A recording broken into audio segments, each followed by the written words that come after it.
So let's start. Welcome to week 3.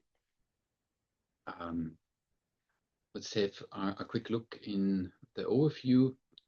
Today we're gonna have an introduction to the Montessori method, week 3, and a much longer and bigger part of today's course is practical life, which is also called the heart of the Montessori method.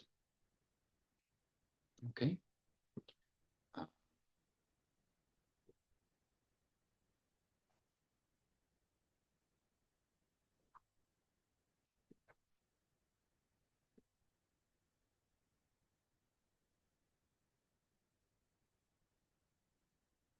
So what I will do now on the big screen so that we don't have this irritation is that I click this away, and when we go into discussion, then I will put us on the screen fully, all right? That this makes more sense. All right, so let's start with a little bit of an historical introduction. When did the Montessori method evolve? It was in the 19th century when Montessori was born at the end of the 19th century. And this was the onset of the Industrial Revolution. And in Italy, where she lived, especially in Rome, a lot of people moved from the countryside to the cities to work basically in the factories. And this was the beginning of, or the first wave of urbanization. And Montessori, she saw all this, no? She realized that a lot of the children that move to the cities are then left alone in the streets. Nobody takes care of them. They, I mean, to just use a very basic metaphor, they lived like rats in the street, poor, unhealthy, uneducated. And she made this basically her mission to change this situation. And what she realized, and this is maybe also already a kind of a big picture, a big picture view of education. She responded to the current situation. Yeah. She basically tried to bring kids away from the street into rooms where they would receive a structured, a well-structured form of education. So she realized that chores, puzzles, interesting activities would help the children to channel their energy into purposeful and also positive activities now. And it also had an impact on their mental well-being because those children suddenly felt that they have a purpose now, that they can do something. And that's very important in terms of self-empowerment. There's a first task, which I will summarize then as the assignments. Research John Calhoun's work and compare his behavioral sink. It's a very, do you know it from zoology? So he did in the 50s, 60s. John Calhoun is an etiologist. He did a lot of research with mice, and he coined this term behavioral sink. And the task is that you write again a little piece about his research and how it relates with the Montessori method. Okay? Mm-hmm. Any questions to this kind of setting? I always bring it at the beginning because for Green Steps, we are not at the onset of the Industrial Revolution. Everything has changed. Mm-hmm. So the children are not in the streets. We actually want to have them in the streets now. They get an over-structured instruction, schooling in classrooms. And so we actually need to do the opposite.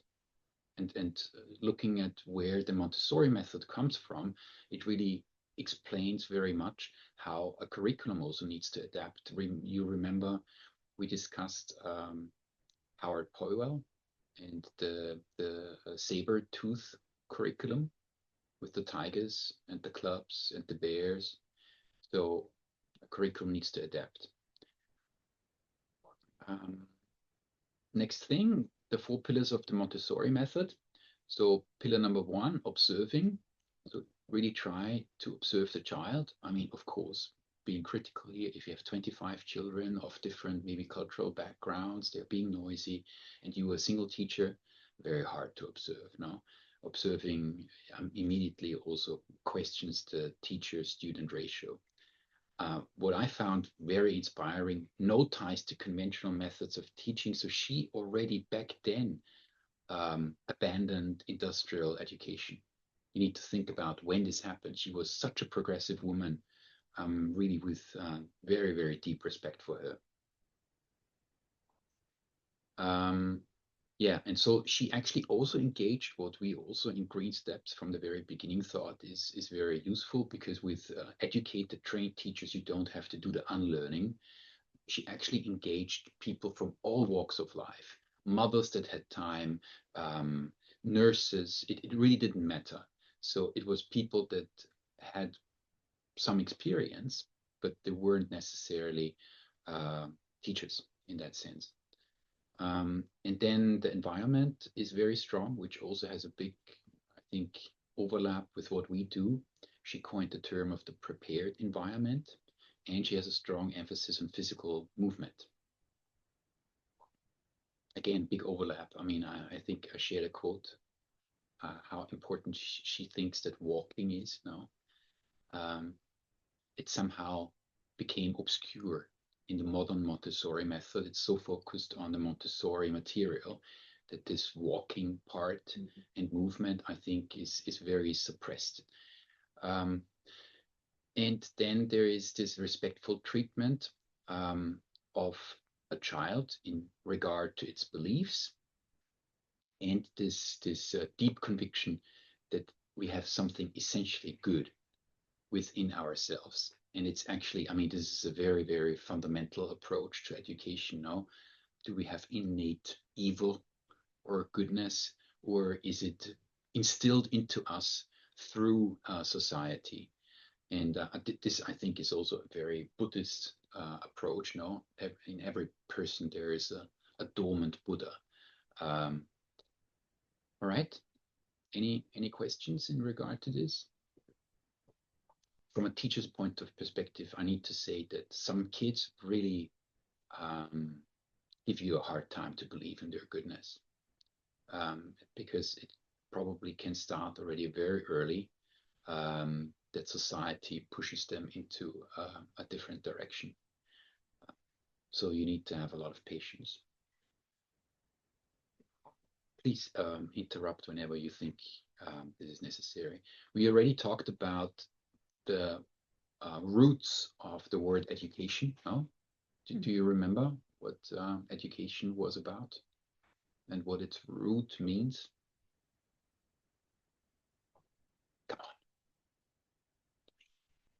Be active.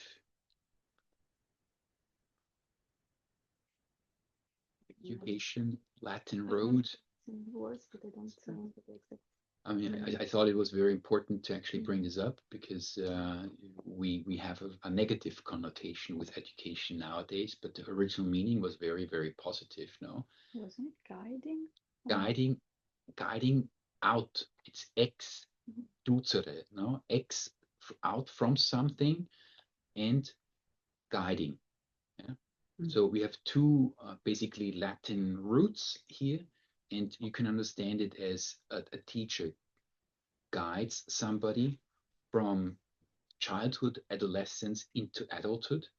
This is a very, very important task of elders, which I think most teachers are just, they can't do it because they have so many other things to do, bureaucratic things and tasks and obligations, that this part usually definitely is a sort of a caveat. And the other way you could understand education is with enlightenment, guiding somebody out of darkness into enlightenment. Education is the result, especially public education, it is the result of the Enlightenment movement in the 18th century. Before that time, there was no public education. So people were left in the dark. And I mean, dark Middle Ages. So this is all, I think, a very deep word play. And here we have now three other words that relate to the field of education: the pedagogue, the teacher, and the facilitator.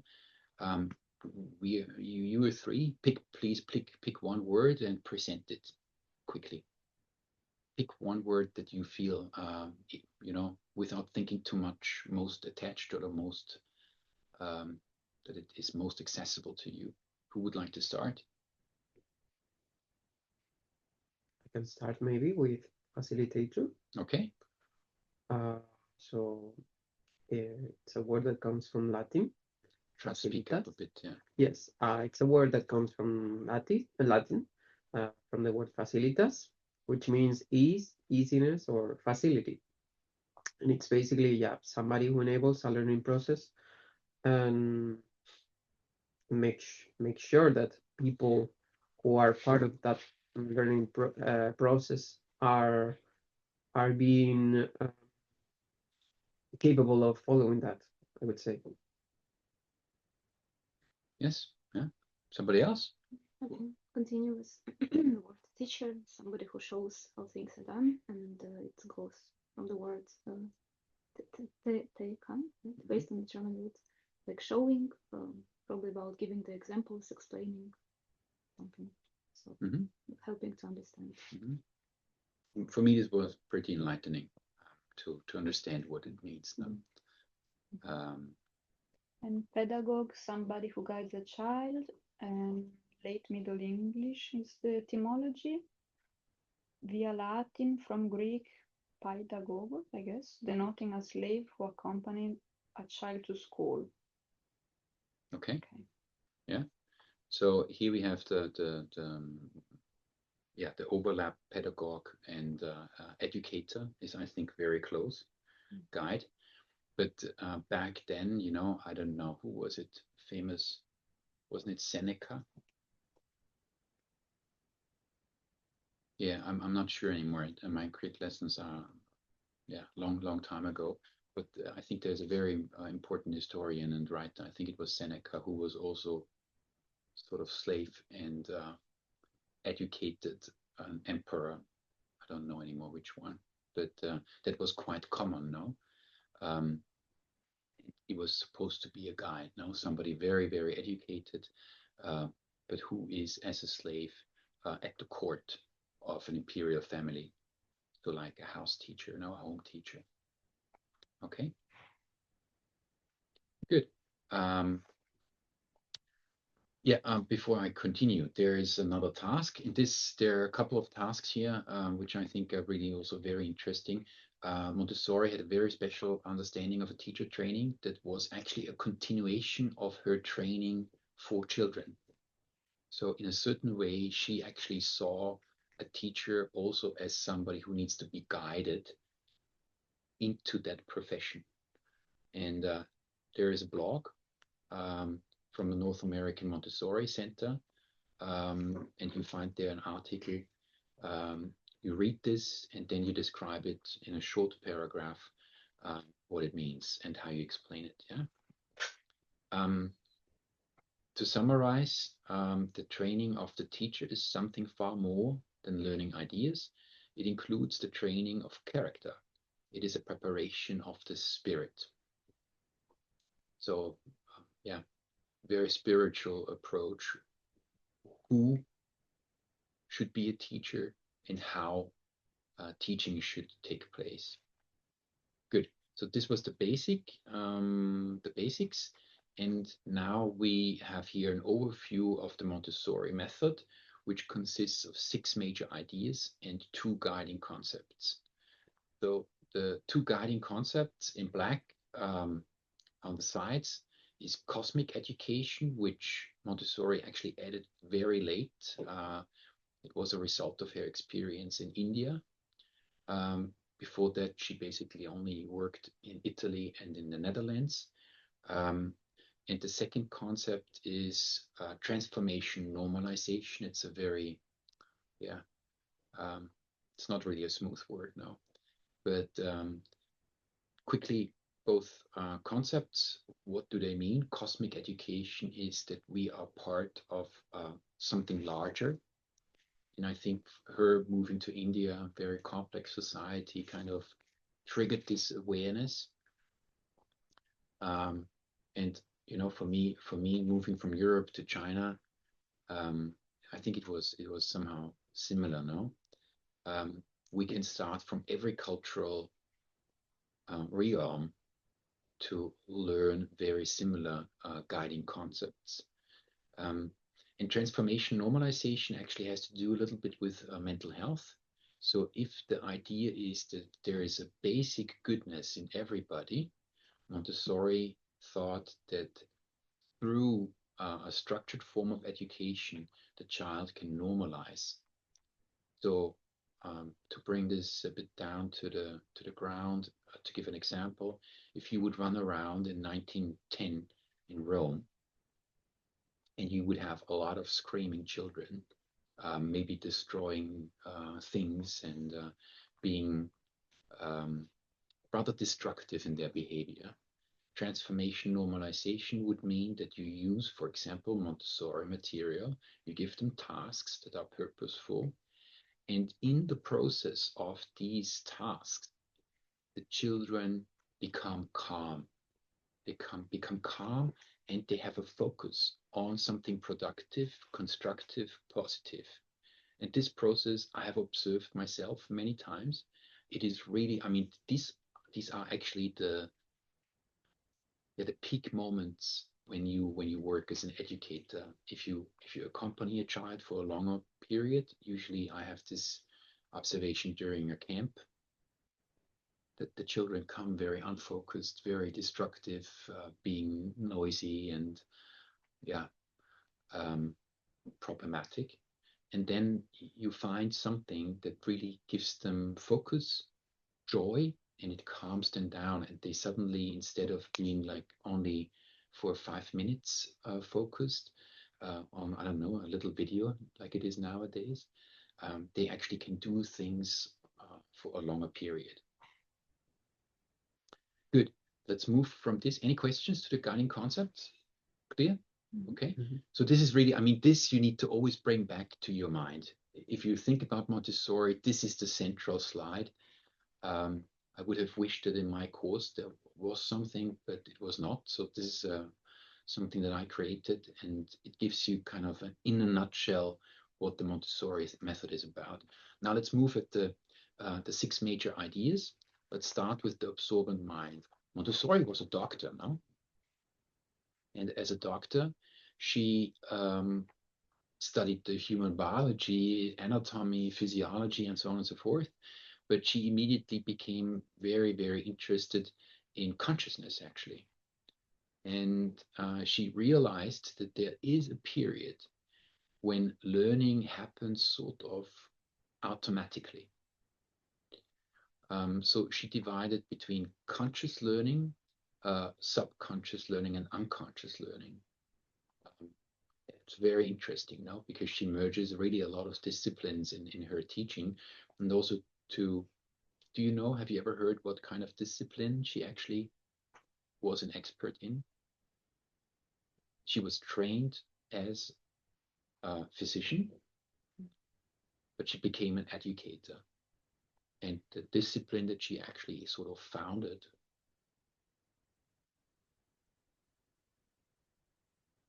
anthropological pedagogy. Anthropological pedagogy. So anthropologists really observe the human being from various different perspectives. Mm-hmm. And she observed how to learn. Yeah. And a core observation is the absorbent mind, which is nowadays confirmed through neuroplasticity, basically, in a way. No, we have that slide afterwards again, but we have seen it already that children, young children, can absorb much more than later on in age.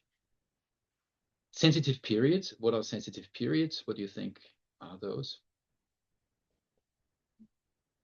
Maybe some,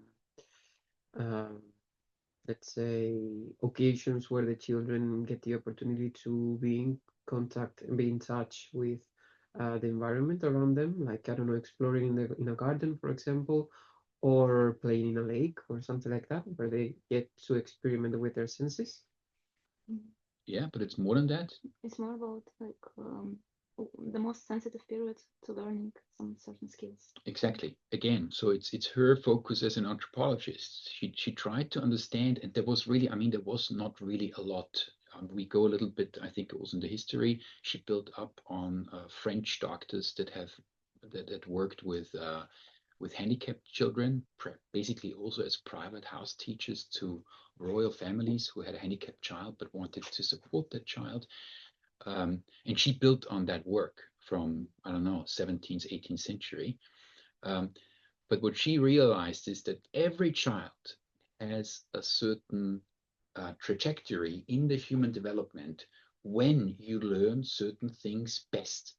It is not exactly the same. You cannot industrialize it, but there are sensitive periods. To just again make an example, when infants learn through the mouth, we call this, and especially Freud, the psychoanalysts call it the oral phase. So everything is inspected and measured, tasted through the mouth. Yeah. So this would be a sensitive period for the mouth, but then you have sensitive periods for pretty much everything, no? The hand, the walking, and so on and so forth. And this concept is really something that she coined. We go a little bit in those sensitive periods. I think it's a science in itself, and I regret a bit that I was not able to follow up. It was really what I was mostly interested back then in the course, because if you can if you completely understand, first of all, the sensitive periods, no, then you can nail down, of course, also the environment that you offer. If you, for example, you have a sensitive period for writing, no, then you offer writing during that period, no?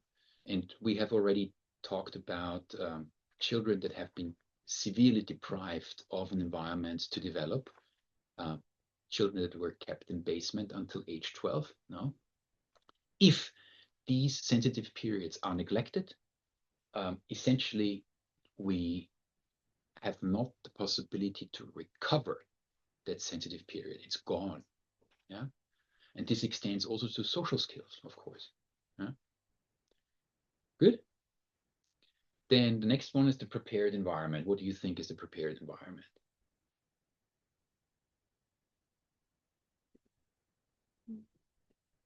This is an environment that maybe also helps to develop certain skills, and that consists that has in it.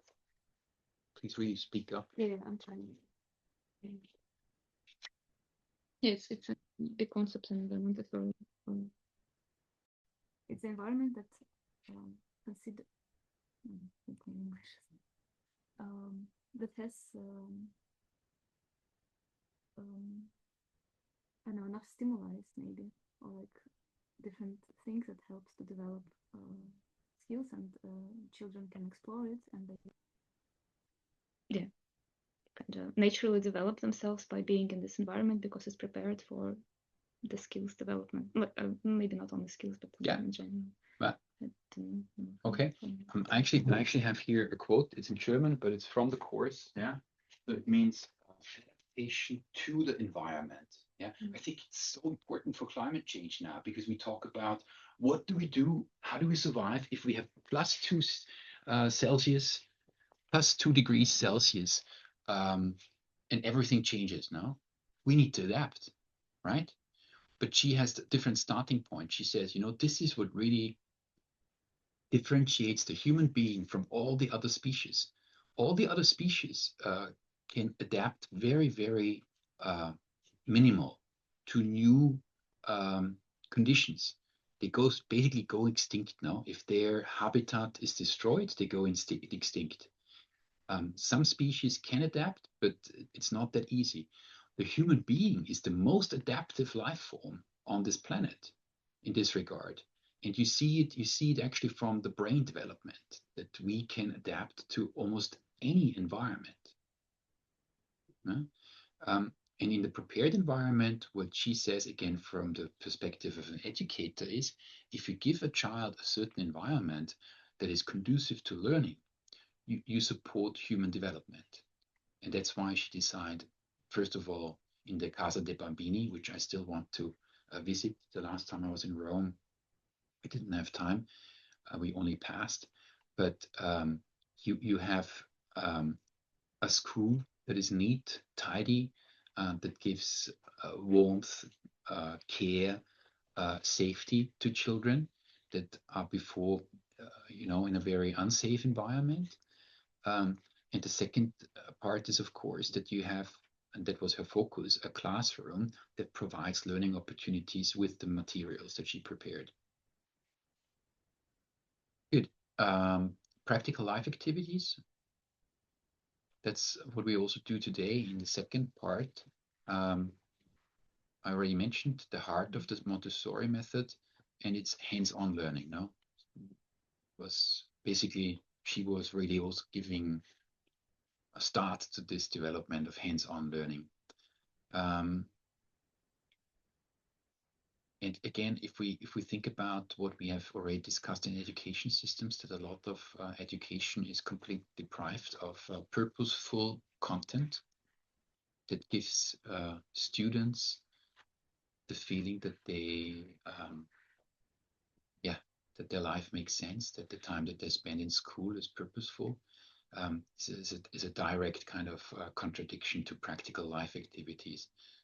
What kind of practical life activities do you still have in school? Huh? Nothing. Nothing. No, nothing.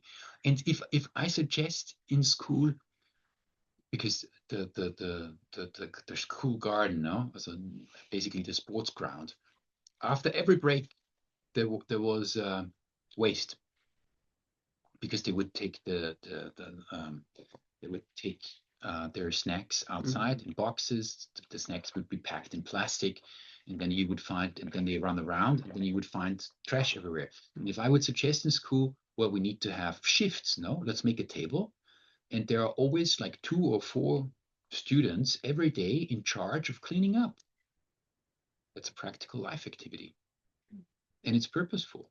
It contributes to maintain the school ground.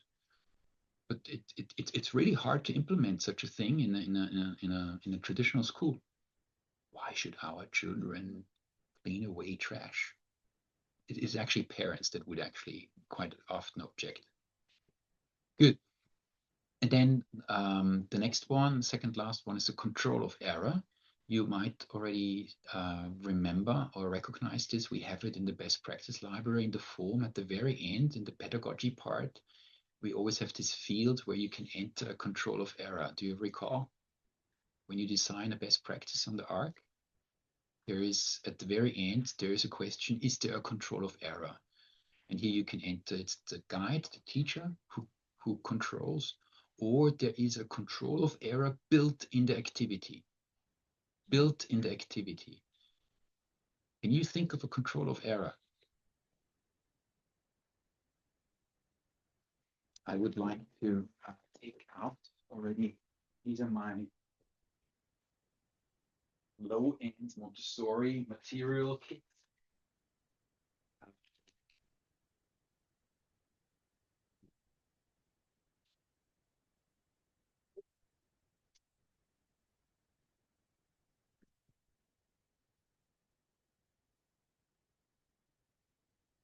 Can you think of the control of error? Have you? It's about paying attention and trying to maybe make a different way than. So yes, is connected to this, but I was just talking about the teacher being the control of error, the teacher telling you, hey, this is wrong, try it again, right? In this kind of self-empowerment that Montessori tried to design, it is the child finding out it is wrong and then trying again on its own the right answer, whatever, if there is a right answer. No? So this is connected to another concept that is not mentioned here. It's the invisible teacher. The idea of the Montessori method is that you prepare the environment to such an extent that the teacher is only there as an observer. But very easy example, this is typically an exercise that you can give to maximum 24 months of age, and you take them out. Oh my God, this is, somebody glued it. Oh, that's not fun. Or it changed its form, that might also be possible. We've been using it for a while. And this is a very interesting thing. All our furniture that we brought from China has massively changed. So I have it now out. So this is called an inlet, and this is the inset. Yeah. So a child of 1.5, 24 months, they usually try to find which one belongs where. And here you have a control of error built in. Much more complicated ones in Shanghai in the Parrot Tree. I have a set, super nice, like a couple of sets where you have the insect parts. So when the smaller kids come to our nature education center, I usually give them these sets, and they need to find the right parts, and they somehow can find it out on their own. Okay? So this is called control of error. And of course, you can design other controls of error. Something very basic in Plastic Pirate, we always said the control of error is if two students collaborate on filling one bag of waste, the control of error, because it's the objective of the exercises, you haven't filled the bag. Yeah, doesn't matter how much is inside, but you need to fill the bag. And the last one is a full cycle of work. Okay, I will explain this also then in detail, but it means this is a very important psychological observation, that you only get satisfaction from doing something if you finish it off. If you work for some time, you make effort, and you don't finish off, there will always stay a feeling of dissatisfaction. So all her activities have been designed as a full cycle of work, which usually includes, in a Montessori school, there would be a shelf on the wall, usually in the height of the children. So you design everything child appropriate, and there would be on the shelf a lot of different Montessori material like this, and the children would be allowed to take the Montessori material on their own. They would usually not, quite often not do the same. They would do completely different things. And when they have played enough with the material, they need to put it back. They need to put it back so that the next child can take it out again. And only then the full cycle of work is completed. Think of how often we actually overlook this also as adults now. You take something from a public place, and the idea would be put it back. No, but we drop it somewhere else. Yeah, you go to a supermarket, you take something from the shelf, you realize that's wrong, you drop it somewhere. No, so this is everywhere in life. No, and I mean the most problematic thing is actually waste. No, that we take something and then we drop it somewhere in nature. Okay, the 6 major ideas. What do you think? Inspiring? Does it make sense? So we come back to this again and again and again. Okay. Good. Then let's continue. Growth and development. The tendencies which we stigmatize as evil in little children of 3 to 6 years of age are often merely those which cause annoyance to us adults when, not understanding their needs, we try to prevent their every moment, their every attempt to gain experience for themselves in this world. Oh my God, if I read this, I'm so in pain with my own son. It is quite often not easy to give children and youth the space they need to gain experience for themselves. This is such a smart sentence. I mean, the entire book is her I think her grandest of all her books is The Absorbent Mind. And if you read it, you find such quotes over and over again. She was such an enlightened person. This is a core problem that we have nowadays. No? Liability concerns that parents and teachers prevent children to play freely. Rigid curricula that give different learning types the opportunity to experience for themselves. All this is related to what she observed. Good. So we talk now about growth and development. Montessori had a concept of planes, yeah, and she, different than Rudolf Steiner with Waldorf education, she had 4 planes. Steiner, I think, had 3. So first plane is 0 to 6 years. That's what she called the absorbent mind. 6 to 12 childhood, 12 to 18 adolescence, and 18 to 24 young adult. You need to understand that we are at the beginning of the 19th century. I'm sorry, beginning of the 20th century. This is exactly the time when also Sigmund Freud made big advances in psychology, psychiatry, psychotherapy. So this kind of human development concept, which we take nowadays for granted, this was not common sense back then.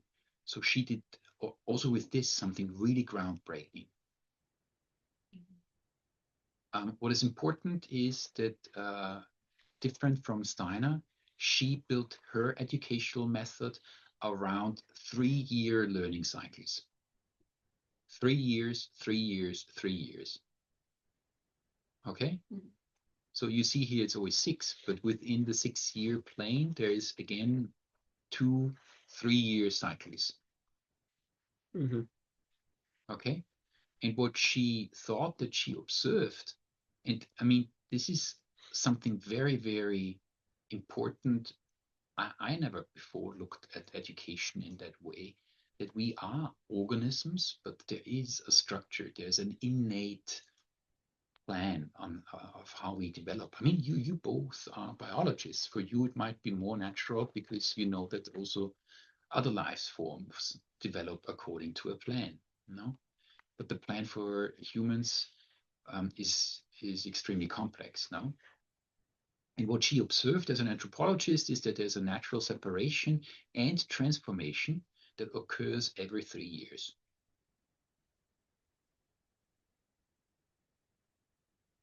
Question: what do you think what happens after age 24? It's your age. I mean, I'm done. No, I'm done. For me, transformation is now slowly to the graveyard. But what is happening on your side? A lot of anxiety.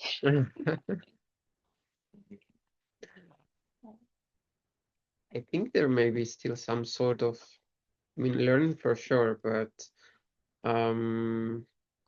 maybe some sort of transformation, but not as evident, or more like, slow paced way. Mhm.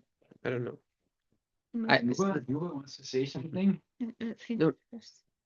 You go. Okay. No, I just thought that maybe until 24 years it's happening naturally. I think you also mentioned it once. And after 24, it's more like a conscious transformation that we can kind of push ourselves to, or like, yeah, create or consciously choose the environment that will help us to transform and learn, continue learning. Yeah. And before 24, it's like a natural transformation and learning happening just because we are. Okay, yeah, I mean, at least it's very interesting. We need to, I think, dissect a little bit more. What does it mean, conscious, unconscious, and subconscious? Because we already said that conscious changes already start at age 6, yeah, not that late. Mhm. We mentioned what you just brought up. We mentioned it in regard to Rudolf Steiner, Mhm. because Rudolf Steiner said 3 phases or planes, and each plane 7 years. And starting from 21, you have self-guided learning. You don't need guidance anymore. I will just pick up this question because I think it is something really interesting that all of us need to think about. For me, that question was also a guiding question to develop the mobile campus.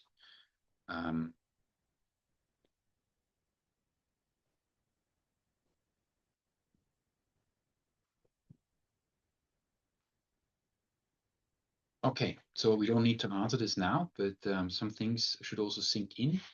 The first plane is divided into 2 cycles of 3 years. 0 to 3, the child absorbs everything in her environment subconsciously. Yeah. And then 3 to 6, child is now conscious of what is being learned. So there is a kind of a period where you move from subconscious to conscious. In 3 to 6, not the same for every child. Second plane, 6 to 9, the child has the ability to comprehend. He questions everything. He has a very curious and active imagination. It is the time for creating a personal code of ethics. That early, wow. Yeah. So there are other child development experts that have a bit of a different take on this. 9 to 12, child is able to work more abstractly, enjoys big works. Inner order takes precedence over external order.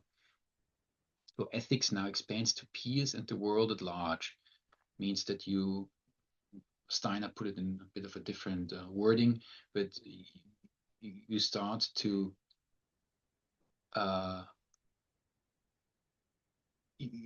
set yourself against others. And the interaction with others becomes very important. And this is also the age usually where social networks start to have much more effect. Before 9, children think more about what is happening inside and don't care so much about the outside. Third plane, puberty and adolescence. And I have to say, in my opinion of what I read, Montessori is astonishing in the first and the second plane, so basically up till age 12. That's also where she developed most of her learning material. But then she becomes a bit thin.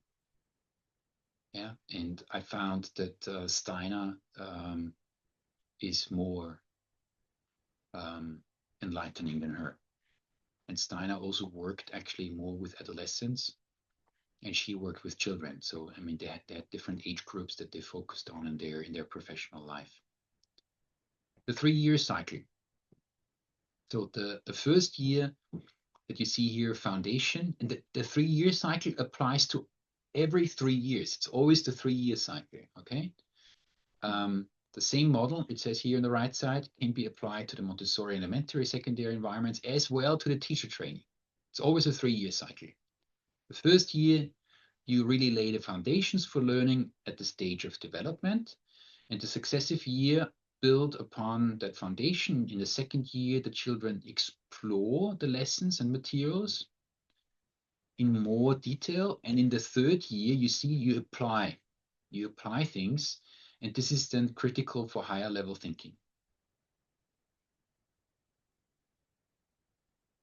Yeah, I really would like to see a school where this is like truly applied. Good.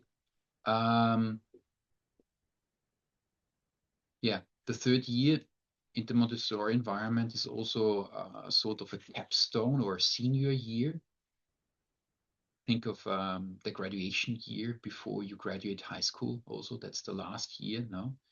And it is sometimes seen also as a rite of passage, no? Because in this third year, you move basically from at age 6, from being a small child into a child. At age 12, from being a child to being an adolescent, from 18 to a young adult. So that's also something quite important. And we don't have those rights anymore. Good.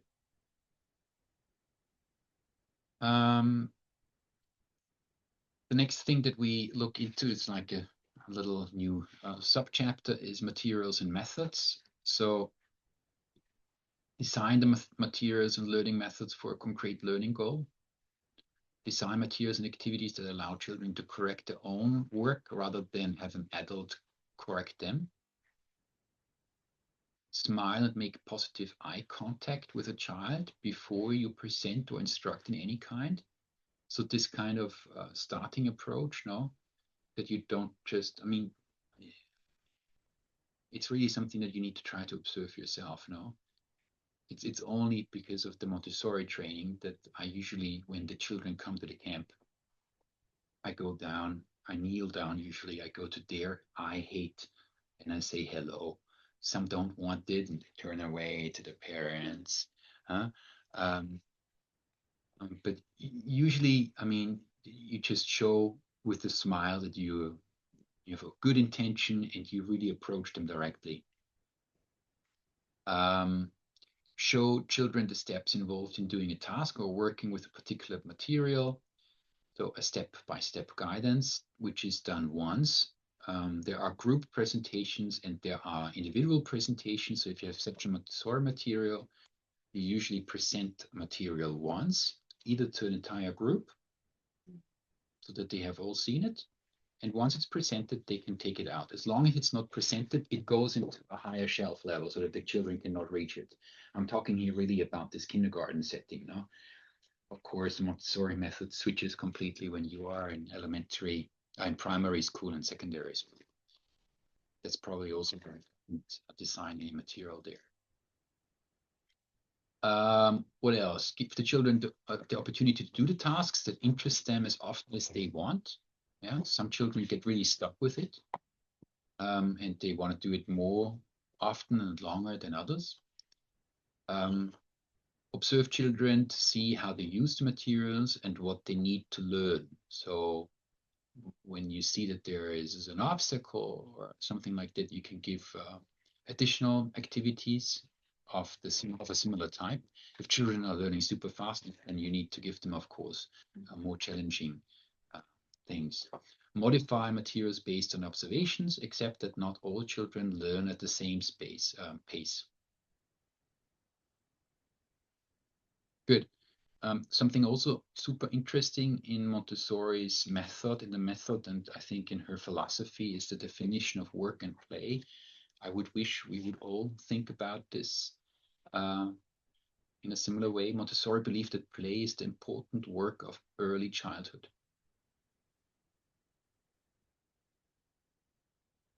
So when children play in a structured manner, then they actually work. And she placed very big value on children's activities by describing and treating them as work.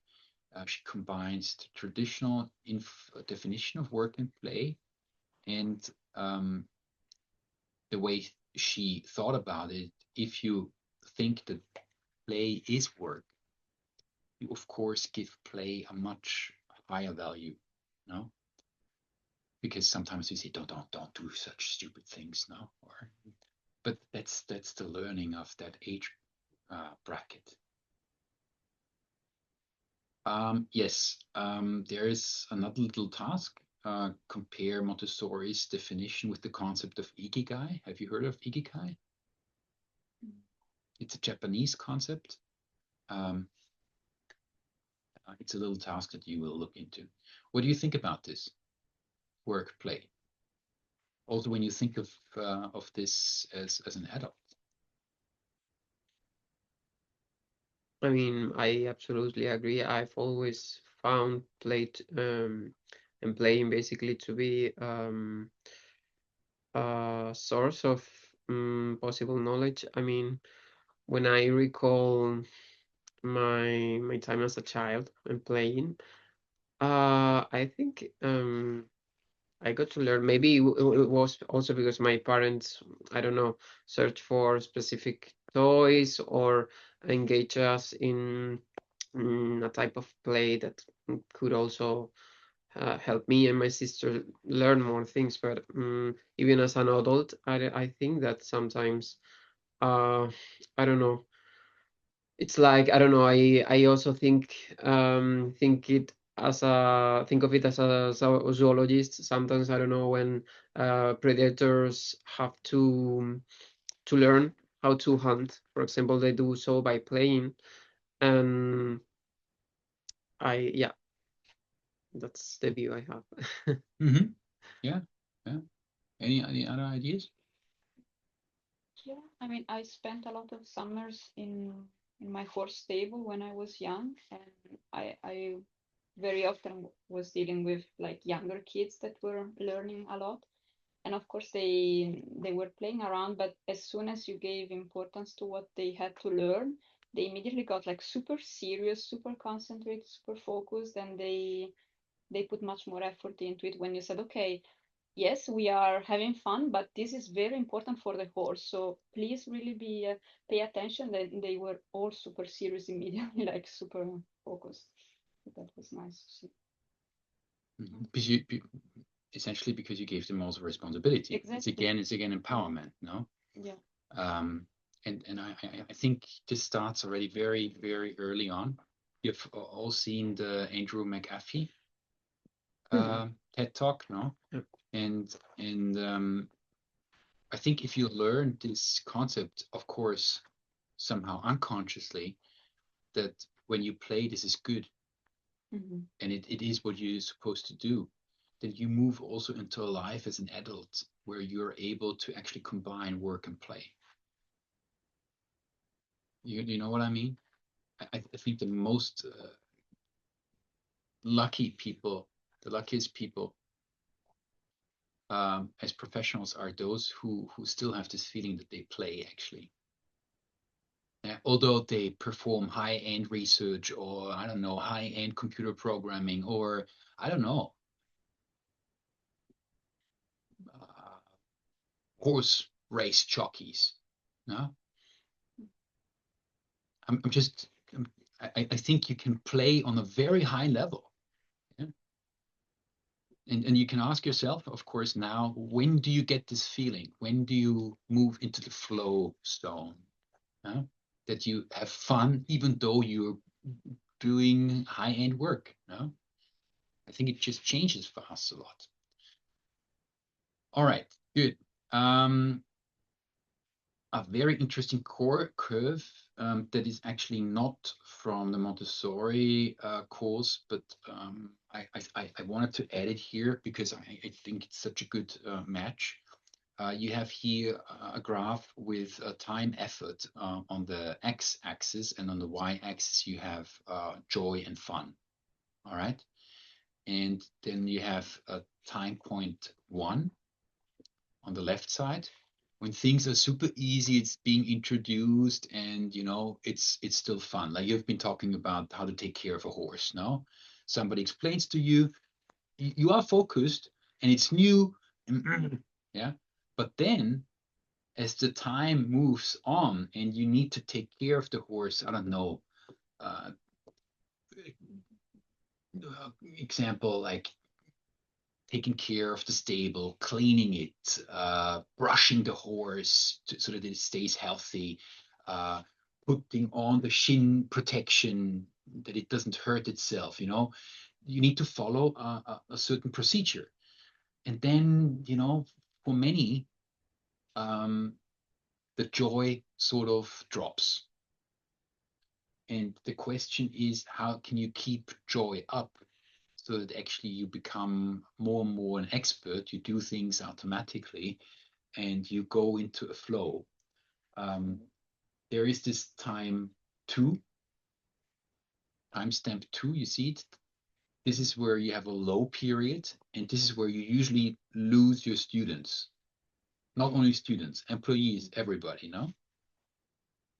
And the end is then 2-2, and people, I don't know, drop out of the course. I don't know, stop horseback riding. Yeah, to stay with your example. And here there's also the point where a teacher, a guide, a facilitator needs to intervene, and support so that we get to 2-1. It's of course theory, it's very abstract, but in the end, it happens like this. The skill, the art here is to observe when does this 2.2 happen. And slightly before that happens, you actually provide the support. Good. And the next one is, I thought I really wanted to do that for a long time, is visualizing the absorbent mind. No? The graph might not be completely correct, but the idea actually, yeah, so we have here on the y-axis, basically conscious learning would be 0, and the more you move up, the more unconscious. Somehow in between here is subconscious learning and unconscious learning. And on the right side, on the x-axis, you have the age. So it just should show that this absorbent mind, it happens and peaks before age 6, which implies something. What does it imply? Now, I need to ask a different question. I think, are our brains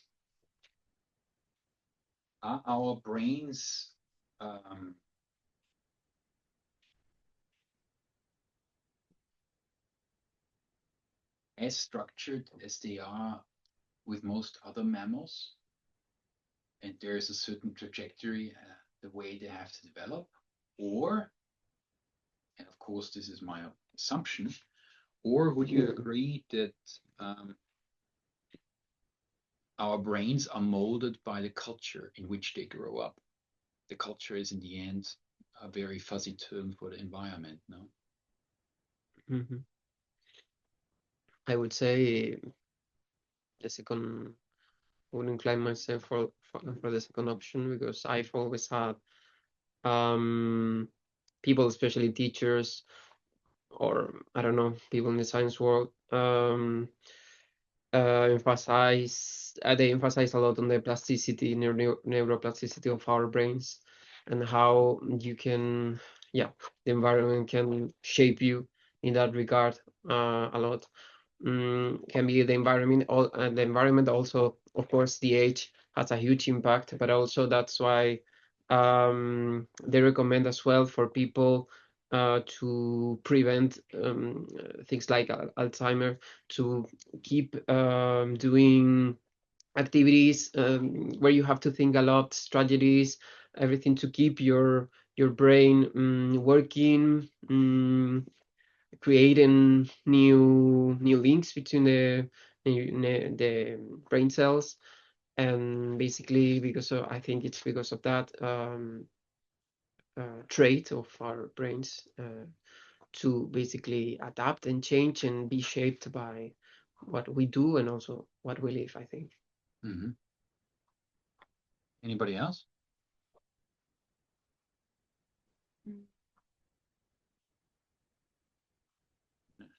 If you don't have any ideas, doesn't matter, no? I'm just curious what you think, because we are usually kind of, at least I was brought up thinking the first, no?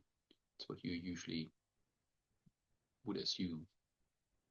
I mean, in a way, I think it is, because I've studied quite a bit about dogs, for example, and there is pretty much the same thing as the absorbent mind, but related to dogs. But in that case, it's not in years, but it's valued in weeks even. The first 8 weeks of life of a dog are essential for their development of their behavior, their brain development, everything. So what happens in those weeks can have, of course, a positive but also negative impact. If they have a trauma in those weeks, you can solve it afterwards. And I think it's also actually about the child, because when they have traumas, or not even just traumas, but maybe they lack something in those first months or years, it's super difficult to solve it afterwards, if not impossible. And so in that way, we are similar for sure to other mammals, I would say. Yes, I agree. I agree. But the period is extended. I think we also saw it in our current video course, no? The human animal. Mhm. there is something special about the human being because it doesn't last 8 weeks. No, it lasts years. Mhm. So this period is extended. It's and our cultures are much more complex than those of dogs. I mean, why do I think it's a critical observation? Because I believe we could create completely different cultures. We could create cultures that are abundant in every regard. I mean, it's I'm going to share this TED Talk with you in a later session. There is clear empirical science evidence that whatever you achieve intellectually in your life is directly related to your financial and economic situation and the one of your parents, of course. So if you would grow up in an abundant environment, I believe that also completely different ways of learning could take place. Here, I have 3 videos that I will share with you. So this is, I think, a good observation. Good. The next slide you have seen already, so we don't need to repeat it, but it just confirms again neuroplasticity. And I mean, you know, what I thought a couple of times is that modern neuroscience has over and over confirmed what Montessori observed with just studying children without any technology. Our ability to learn decreases with age. The effort to change our habits of behavior and patterns of thought increases significantly over years. If you have nowadays, as a neuroscientist, an fMRI scanner, and you can basically look really into the brain of many people and then deduct whatever kind of finding and write a paper about it, it's much easier than what she did back then. So again, I think she did incredible work. Good. This is the introduction to the Montessori method. I hope you enjoyed this. We're gonna have a little break here and then continue with the main part, which is the practical life. Okay? So I stop sharing. I would actually like to have a look into the assignments. So first of all, how did it work with Notion? From my point of view, very smooth. It was very intuitive and easy to And I think there's an export function. So in case you want to create a kind of an assignment book, which I did also during my course. I mean, of course, you know, if you pay for a course, $2,000 or $5,000, you have a different kind of idea. So I kept my files very tidy, and it was good. Sometimes I looked it up, and this is also how I created this course and added additional information because that course was about taking for about a year. And you get basically the condensed version plus some add-ons. So this week and next week is basically the condensed 1-year Montessori course that I did at the North American Montessori Center. But what you do with your coursework is, of course, your decision. Some of the questions that I ask, most of the questions that I asked, they did not ask them at the North American Montessori Center.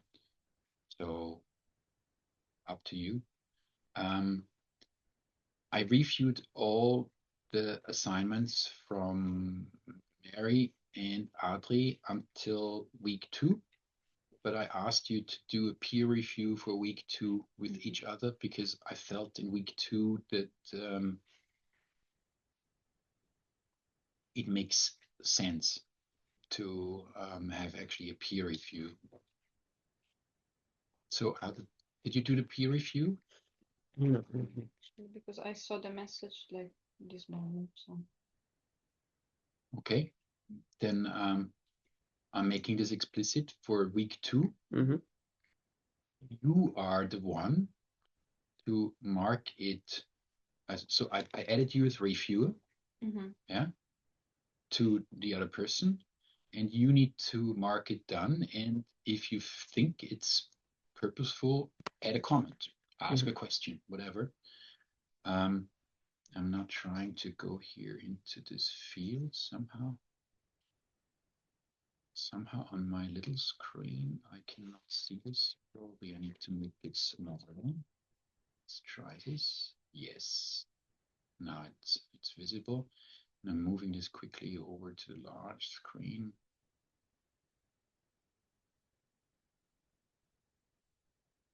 Okay, I need to exit here.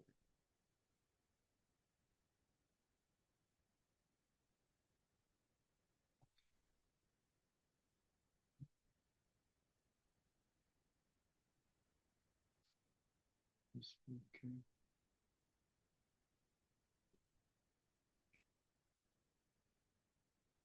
Good. So I'm moving Notion quickly on the screen here.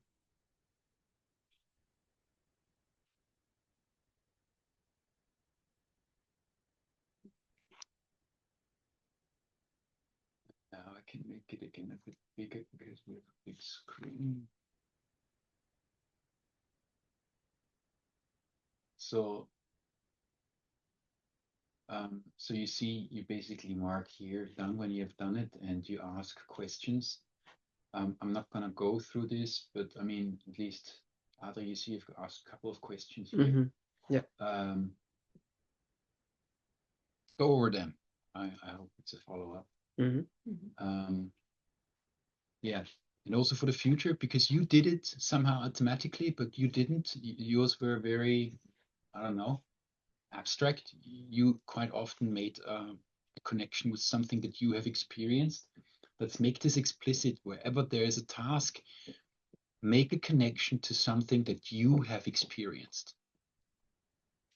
Okay. Okay, because this is where actually learning sets in, if you can really connect it to something in your life, no?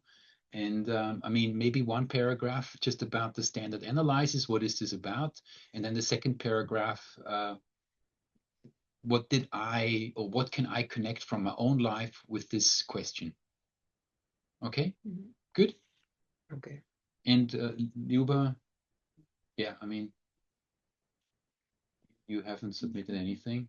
One, I see now. Yeah, Not even that. Anyway, it's your choice, but I can tell you it's usually very complicated to finish the course if you do not do the coursework, because it is quite a bit of time. Okay, good. This is Notion. So I'm gonna move this out again. And we continue with the second part of today's session.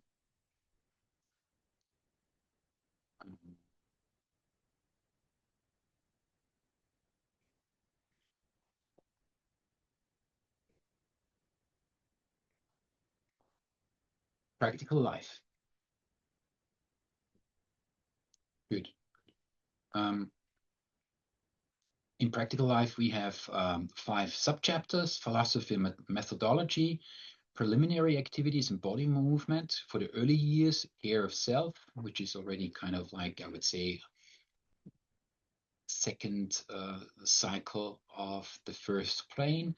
Then you have care of environment, and you have grace and courtesy. Okay? we don't see this in Zoom. Really? At least I don't see. No, me neither. Thank you for bringing this to my attention, because then there is something with the sharing that doesn't work. Or here.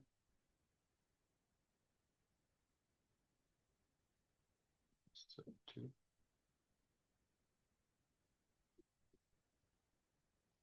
How's it now? Mhm. Yes. Very good.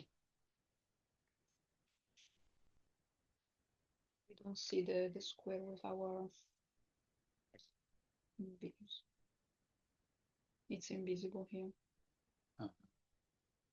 Okay, this is something that I cannot influence, but maybe by changing it, it comes again. Yeah, this is anyway something that I don't really like about Zoom. There should be just a nice inlet. This is what we have now. So content is clear. Let's start with the first subchapter. Again, a very interesting quote, but this time not from Montessori, but one of the course creators of the North American Montessori Center. Practical life activities are often referred to as the heart of Montessori education. In addition to helping children master everyday tasks, the aim of practical life activities is to develop a child's independence, body control, and coordination of movement, concentration, and a sense of order. Oh my God, there's so much in there, no? And if you think about it, isn't this exactly what we miss nowadays in school? I mean, what I experienced is not representative, of course, for all the children, but I know from talking to teachers that it is sort of representative. If you have 10, 11, 12-year-olds who cannot tie their shoelaces. But that is not just about the school, right? I mean, it's also in the families now, probably. No, it is a culture issue. Okay. But I conceive schools and formal education as the main building block of creating cultures. Mhm. Of course, you have families, but let's be honest. How many hours do kids spend actively, consciously with the families at that age? Our children, I mean, I'm talking now from my family, but they're mostly during the day in the school. Even if you have a full day school, then even more so. So we have breakfast time together, and then in the evening, maybe an hour. That's it. And I guess that now it's even worse than before because with the digital Yeah. world, parents just give the tablets or the laptops to their children. They just Yeah. stay.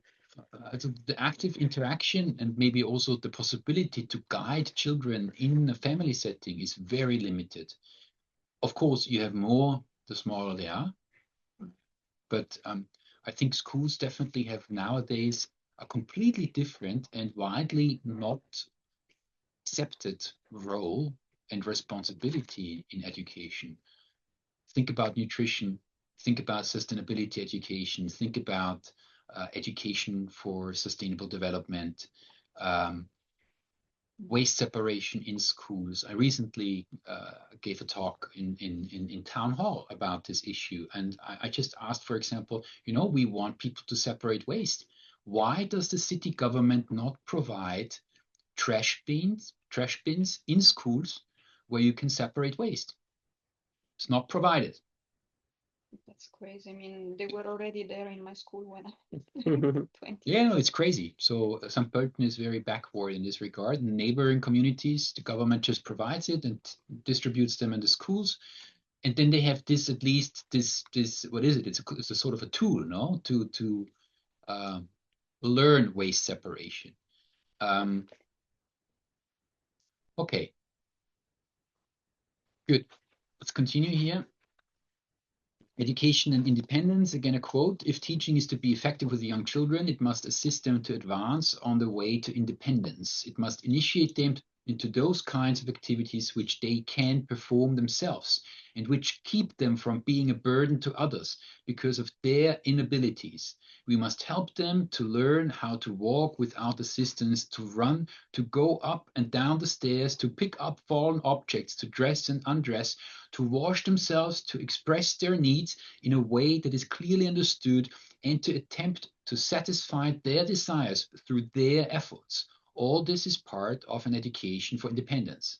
And I might add, to tie your shoelaces as one example that I just mentioned. What I, of course, think is strongest in this little quote from Montessori different book, The Discovery of the Child, is to be able to satisfy their desires through their own efforts. A lot of adults should read this. Yeah. No, yeah, absolutely. That's also why I give this book usually at volunteers here at Green Steps, because the book is timeless. And you start to think so much, wow, something went wrong in my childhood, because, you know, this is something that I should still work on. But it is also enlightening in terms of education. Actually, a contemporary of Montessori was Sigmund Freud. And Sigmund Freud, well, it is said that he mentioned, and I mean, there is this quote that I also found: if everybody would attend a school that was set up and run by the Montessori method, he would have no patience. Think about that. So I mean, the basically the one of the founding fathers of modern psychotherapy, who coined the diagnosis of neurosis mostly, says, you know, these abnormalities of the human psyche, they would not exist if people would have attended a Montessori school. That's a big compliment. No? But I think a lot of neurosis, and to a certain extent probably even the psychosis as a more severe form of mental illness, is related to not being able to satisfy your own needs through your own efforts. Part of it is systemic now.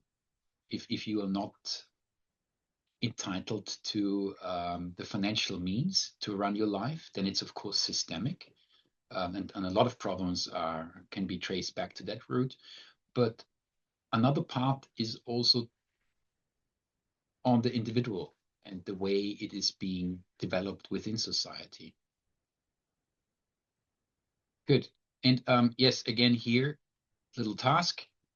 Edit above quote from Montessori, from Dr. Montessori, as if it was meant to describe education for adults. It's the same what you actually automatically said, no? I would leave it more or less the same, actually. No, but I mean, the idea is substitute children with adults. Yeah. Yeah. It's telling. Yeah. Good. This is what we have also here on my cupboard. Adaptation to the environment. Does maybe somebody else want to read this? Yeah, I can do it. So the exercises of practical life are formative activities. They involve inspiration, repetition, and concentration on precise details. They take into account the natural impulses of special periods of childhood. Though for the moment the exercises have no merely practical aims, they are a work of adaptation to the environment. Such adaptation to the environment and efficient functioning All right. therein is the very essence of a useful education. What you should know about your child. Page 114. Okay, so adaptation to the environment, and I immediately think of David Sobel, place-based education, and Richard Louv, The Last Child in the Woods, I think his book, because this is exactly what they describe. No, that schools have such an alienating effect on children because children are not in touch with the environment. They cannot adapt to the environment. Instead, they are kept like cattle or a chicken in a breeding box. So it's completely contradictory to what she said about the essence of useful education. So interesting. Again, here a little task now. Write 200 words about what formative activities are required to adapt to the changing environment we have to face in the 21st century. We talked a little bit about climate change, for example, but there are many other things that could be considered. Share at least 3 activities which can be considered useful education.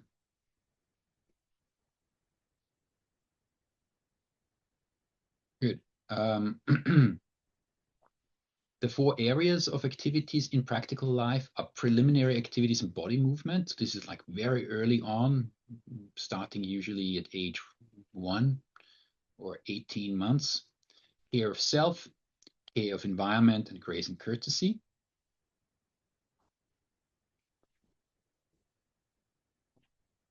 And then this engaging in a routine. This is a contemporary Montessori method practitioner, Angeline Stoll-Lillard. She wrote that. Maybe somebody else would like to read this to us.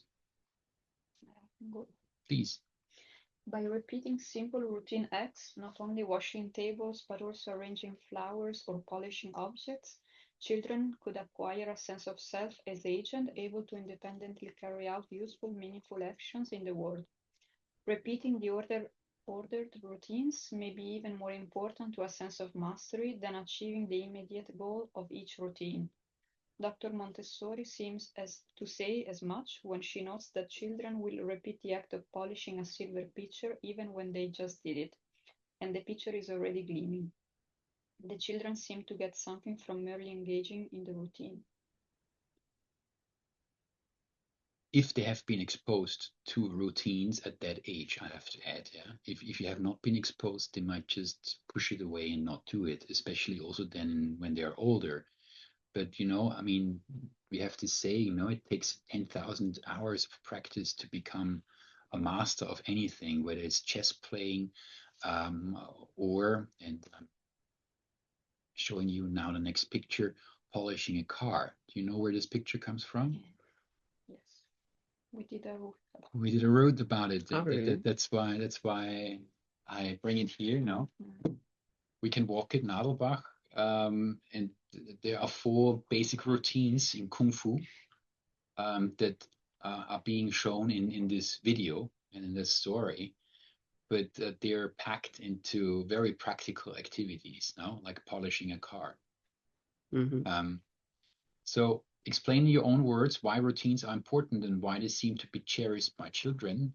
Another task here. You see there are a lot of little tasks that make you think then, okay, how to apply and what is an example. Preliminary activities. Let's look into preliminary activities. Luba, do you want to read that? Preliminary activities and body movement. He must use, according to time and circumstance, the many things which he has learned perfectly, but it is he who makes the decision. How he is to use what he has learned is a task for his own conscience, an exercise of his own responsibility.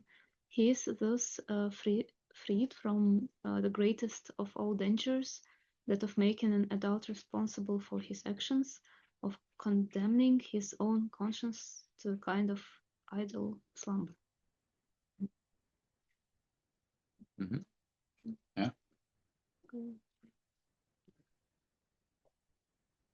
Complicated. What does she try to tell us? Mm.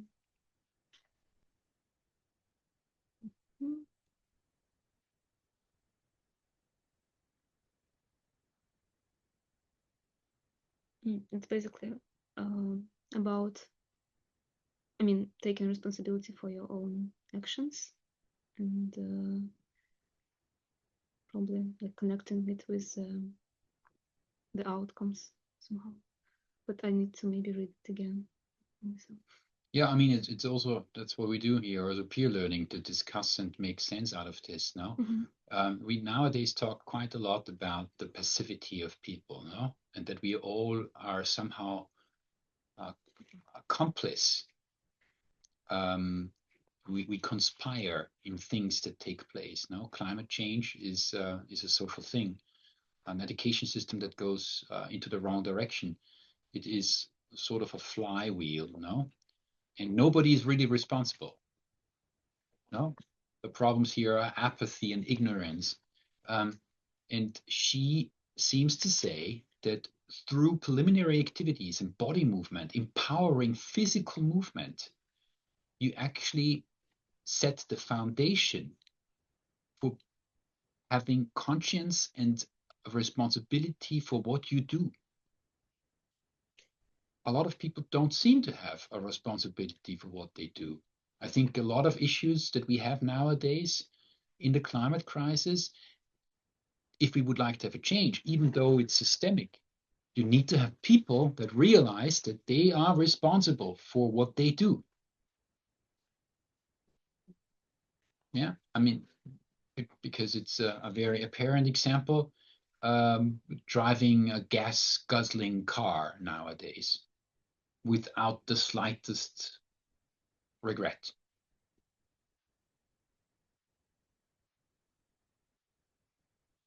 Or teachers, I can only recount again and again, teachers that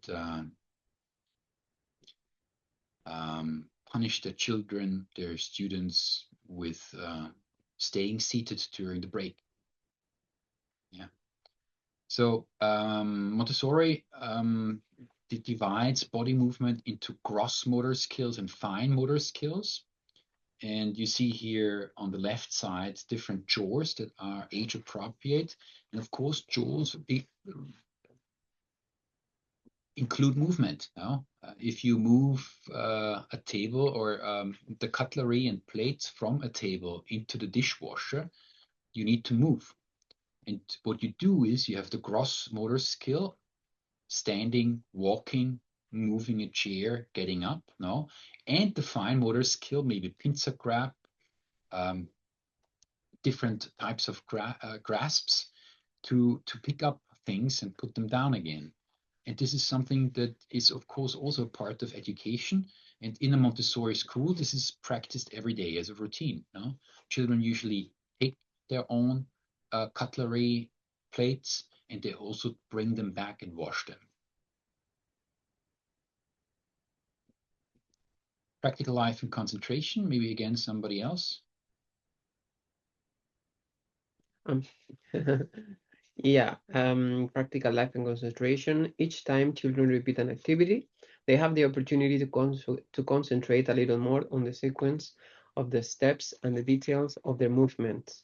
As children are able to sustain concentration for longer periods of time, Montessori teachers often introduce more complex tasks that require perseverance to master the difficult steps. Being challenged in this way further develops the children's ability to concentrate. Okay. So when I read it, I mean, I did it in China, I immediately thought of Tai Chi, because Tai Chi seems something, I mean, the beginning, it's like, I can never learn this. No, it's so complex. And then you realize, okay, you need to do it over and over again. You need to break it down into sequences. There is this phase, this sequence. And then step by step, you learn it and you concentrate on the tiniest movements. When you have mastered, for example, how to move with your feet, you notice then, of course, always by watching somebody else, a master, what you need to do with your hands. And the same is, of course, for dancing. The same is for many different activities. And if we move this observation to any craftsmanship, the true masters of any craft, they have a complete mastery of every single tiny step in that process. Okay, there's again a little exercise. Here it's about watching actually a TED video. Angela Lee Duckworth is an American psychologist. She talks about grit and perseverance. And you should answer the question, why are practical life activities referred to as the heart of Montessori education after you've watched that film? It's like, again, a 10-minute video. Good. Next thing, the prepared environment. What does this mean? The prepared environment includes child-sized materials. The easiest example is that usually in a Montessori school, you would have desks and chairs that are child-size, which was not the case back then. You have real objects. I'm sorry. You have real objects. They are aesthetically pleasing. It's not something somehow. It's nice. It's nice equipment. Again, you have good quality. It's complete sets. So the task of a Montessori teacher, which we somehow also do here, is we we make an inventory. We look, okay, what kind of butterfly nets are missing? Do we have enough for that workshop? Do we need to buy new sets? You prove and test the functionality. You try to also provide adaptability, and you prepare an environment with a cultural relevance.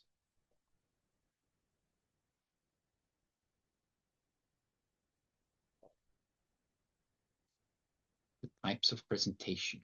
Who would like to read this? Yeah. Collective towards students, usually during circle time.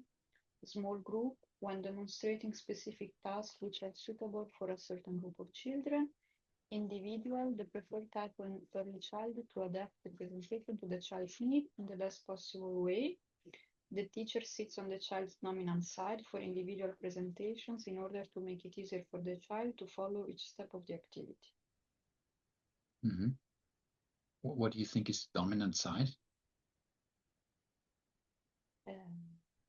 The hand, the dominant hands. Exactly. So the teacher sits at the side of the child where it has the dominant hand. So you need to observe, is it left-handed or right-handed, the child? If you think about those presentations, when we do, for example, a Flying Friends activity, what kind of presentation type do we use? Is it individual, collective, small group? Flying Friends. I just want always that you kind of connect this to something that you have already A experienced. small group, I guess. Mm-hmm. Right? Well, I think maybe the first one would be collective, like all the children that are there. You do a small presentation, like welcome. Today we will do this, and maybe you show how to make the Okay. binaural. Mhm. I don't know. Yeah, discuss. And maybe more small group. I don't know. Like in the camp, we had different age groups, so I'm thinking maybe the smallest children could have more difficulty. For example, with the binoculars, so you could stop once more with them and explain better or in a more easy way with them. An individual, I think actually all three, because if a child shows more interest, for example, in one specific bird, you can stop more time with him and tell him more about that. Yeah. So, but usually, collective is definitely always at the beginning and at the end. No, circle time or a sharing circle. Yeah. And this is where we show probably also concept ID cards, introduce equipment, how to handle it, not to poke somebody else's eyes. Small groups is breakout, maybe during a walk at a certain location, people break up naturally, no? Yeah. We have 3 facilitators, and you show different things to different small groups. An individual wherever it is needed, no? Where you have observed that support is needed. Okay, and again, the training that I did, because it is, I think, also the strongest of all the Montessori trainings, the training that I did was for the elementary years, which is basically 0 to 6 now. And this is why I have here also sitting at the child's dominant hand side. But if we usually have during the summer camp also kindergarten participants. If you do a format like the screwed hedgehog, a design that Miller made, you have a screwdriver, you have screws, you have these wooden pieces that you need to put together, and children, up to I would say up to 10 have problems handling this, and of course, elementary school children, kindergarten children even more. And then you need to really sit next to them and support. Maybe you hold or they hold and you screw, just as an example. I don't know actually if we still do this. I think it will come later, because that exercise is actually really very Montessori. Yeah, the presentation workflow, I go through this quickly.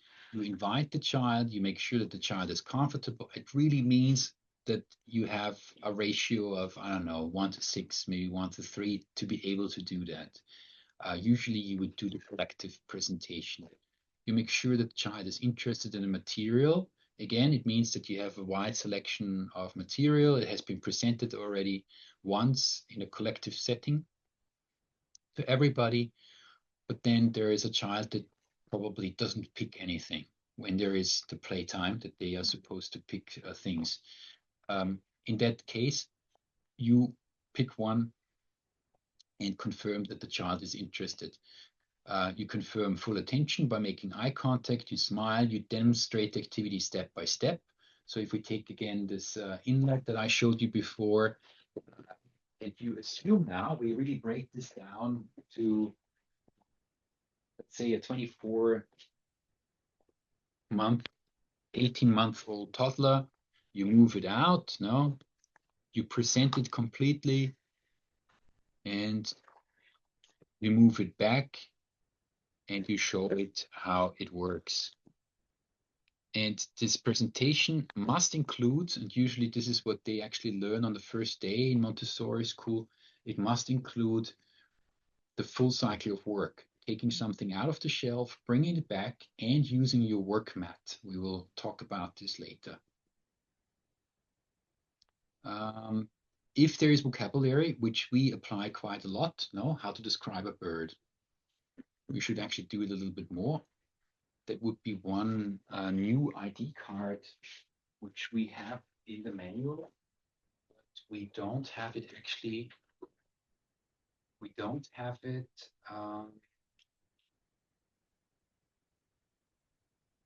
just noticed that we don't have the birding vocabulary as a concept ID that we can take outdoors.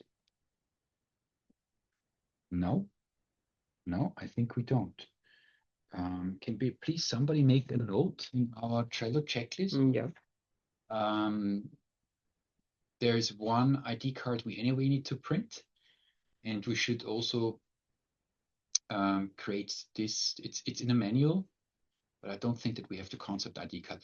Vocabulary. So you make a general presentation about avifauna, and you explain whatever, the beak, the wings, different types of feathers, and then you have, I mean, a very detailed, very specific vocabulary on how to describe a bird.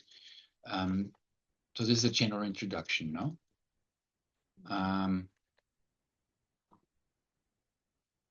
Then what else do we have?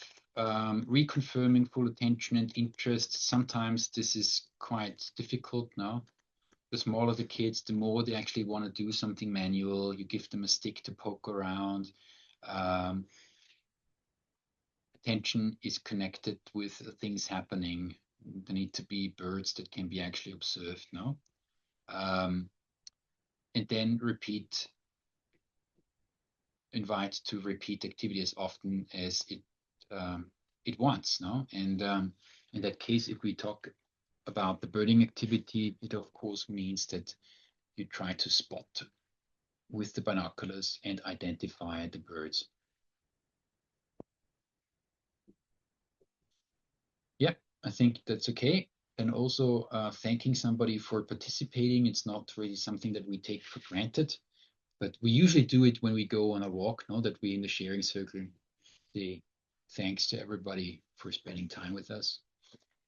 So this was now the body movements, preliminary activities.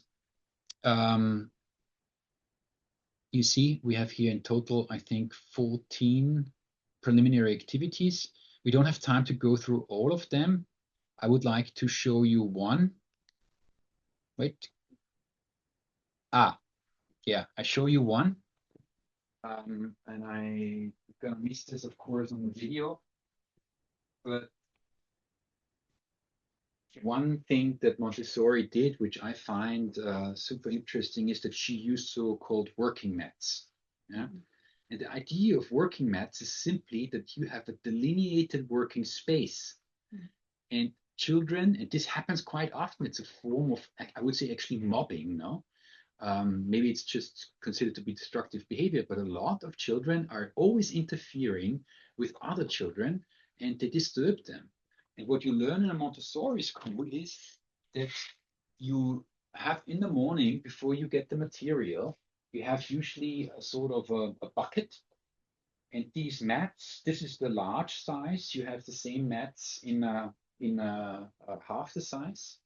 They are in a bucket or maybe in a shelf, but I know it actually usually is in a bucket like this. With the kids, they come in and they first take their mat and put them on their workspace, and they have their tables, and they unroll the mat. Okay. And at the end, when they're done, at the end of the class session, they roll it up and they put it back in the bucket. And if you go into Montessori school, it's quite nice to see actually if the kids are really introduced into all these patterns, how well this works, how well this works. So this is the mat, unrolling and rolling the mat, and making here a bit of space so that we can have, can show this easier. This is the working mat, and I'm gonna pick here buttons, sponge. I'm gonna pick here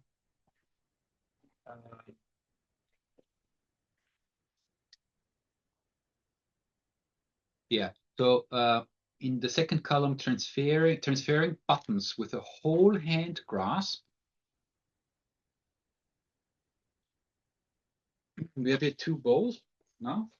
One bowl is empty and one bowl is full. And I filled it not with buttons. Buttons is typically what was available in the 19th, 20th century, something easy. I have here glass pearls. And the idea is, we already talked, I think, about the pincer grasp. This is the pincer grasp, so with two fingers, which is quite difficult for small children. And this is the whole hand grasp. Whole hand grasp. And with this whole hand grasp, usually the child automatically starts with the dominant hand. So maybe you want to change it like this. Yeah. Maybe I can move the screen a bit so it will be visible what you're doing on the table. If you just this is much more. Maybe Okay. like this. Yeah, good. So for me, the dominant hand would be the left hand, and whoa.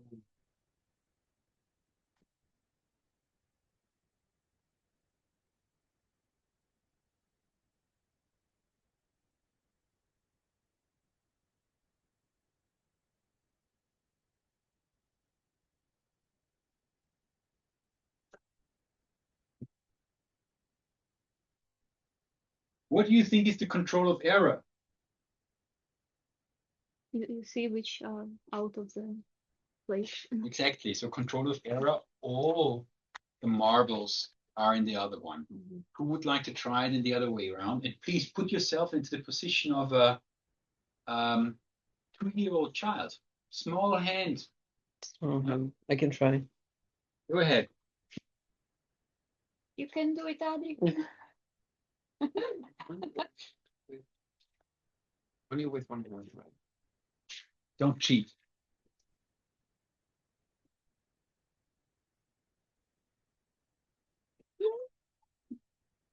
I'm supposed to use only like some part, right? As if I had a small.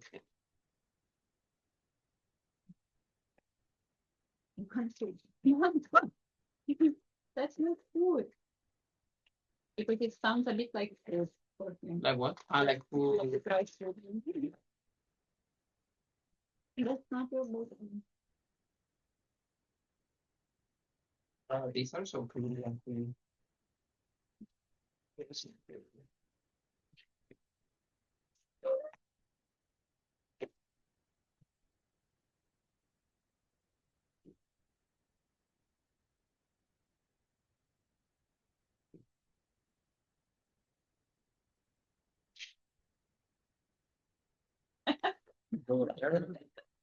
Well done. Thank you, Adri. You're welcome. Thank you for participating. Okay. So I thought it's good to show this very basic activity because it's about the concept. No, you introduce something, you have your own workspace, you show how it's done, but there is this control of error. So this was one activity, and the other activity that I still want to show you, I think it's mentioned here with pouring water from a pitcher. Yeah, and you see a lot of the Montessori material and exercises are training eye-hand coordination. If you want to do anything in terms of crafts that is higher level, then you need to pour water from a pitcher.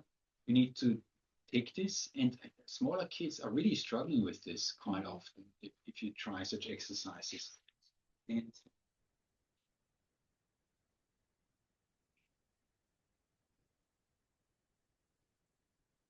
what would be the control of error in this case? Try not to. Mhm. Try not to spill water. Right. Okay. And then you put it back.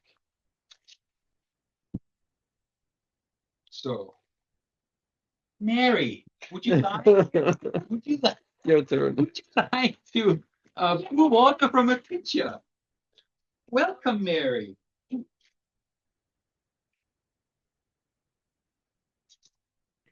But do they have like rules also, like not grab the glass, or can they also grab the glass and do it? They usually wouldn't do it, at least in my experience. This is something that we already do as adults, no? More. It's making it even more complex. I need to find out from Mom. Why do you give me instructions like that? Yeah. You're not an invisible teacher. Oh, true.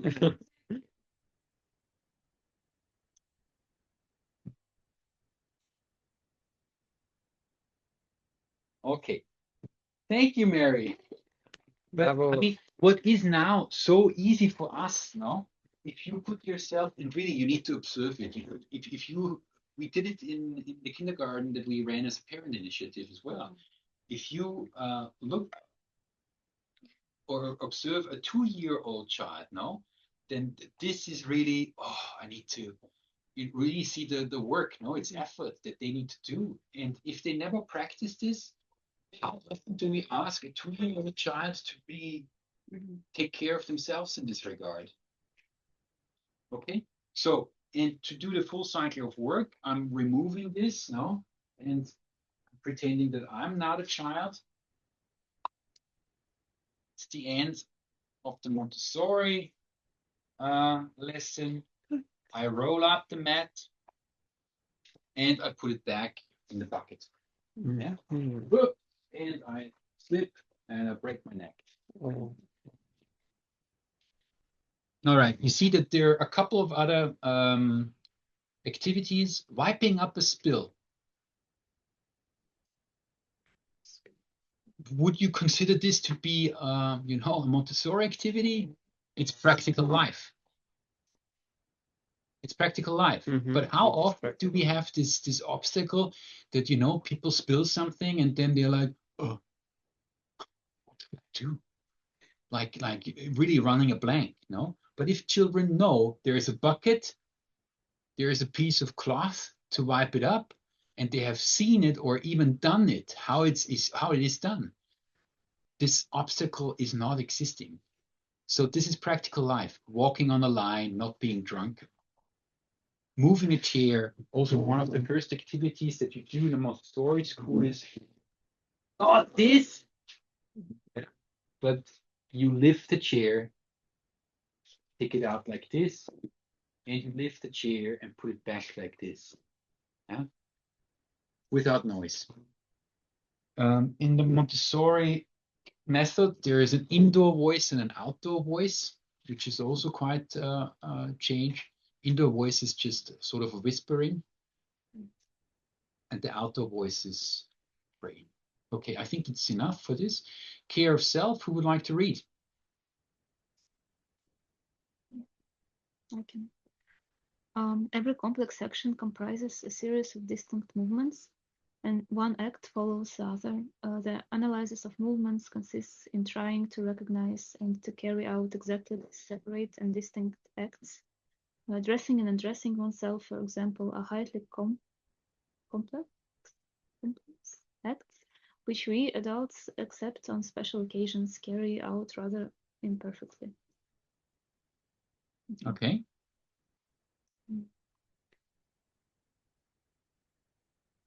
Mhm. And so she talks about these complex actions that consist of different small movements and different small skills. So I think I have a couple of examples later on that I show you what this means, care for self, and how it was learned. And actually, I think still should be learned nowadays.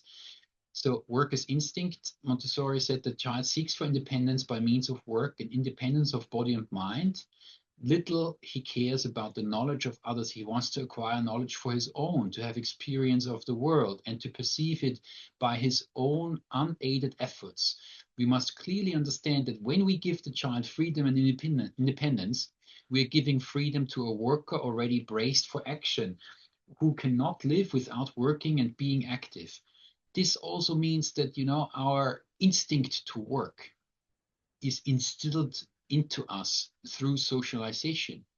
And this kind of, I would say, pathological not participating in social life and not working is also an outcome of culture. So this he has in common with all other forms of life, and to curb it makes him degenerate. Yeah, and again, you can substitute this word, the child, with an adult.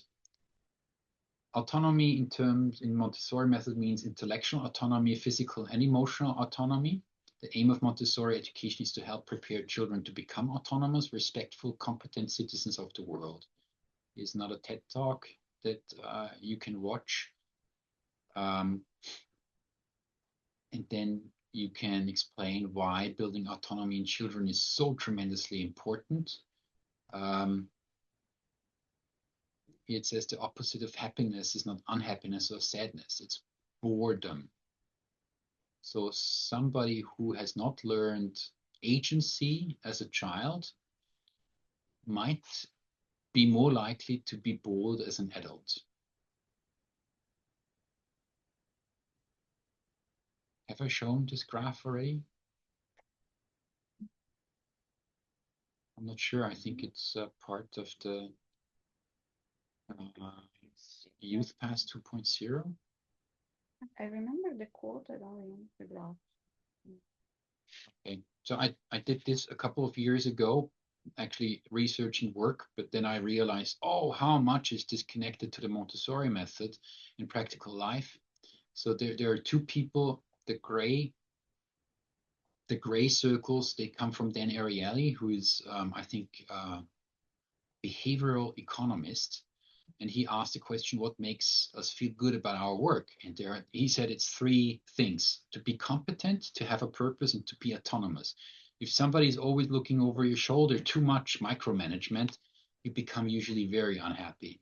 If you feel incompetent, of course, you're also not very happy. And if you do stuff where you're very competent in, like, I don't know, putting people into gas chambers. I'm always making extreme examples now. You might at a point realize it's not very purposeful what you do, even though your leader tells you you're doing a good job. All right. Mhm. And the other one is Jeff Weiner. I think he was, maybe he still is, LinkedIn CEO, something like this. And he looked at like the relationships that you have with others that are conducive to liking your job. So you want to have people that know how to have fun. So, work hard, play hard. You want to have people that dream big. Not everybody needs that, but usually if you're a person that has a certain kind of requirement for an environment, you want to have people that dream big, and you want to have people around you that get shit done and not, I don't know.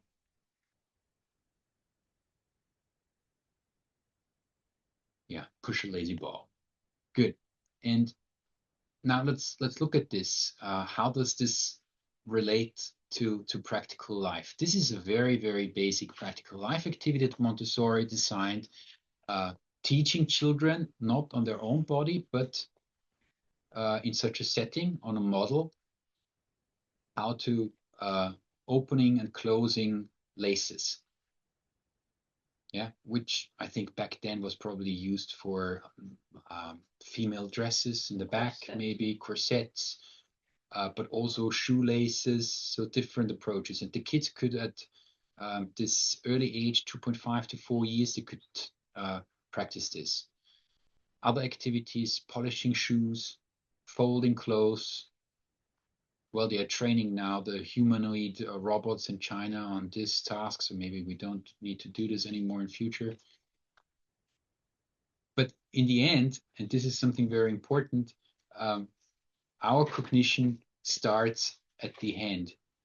If we don't train this as a child, then it might very well mean that we become cognitive retarded. And so, I mean, giving everything that we need to do to robots is probably also not the right future.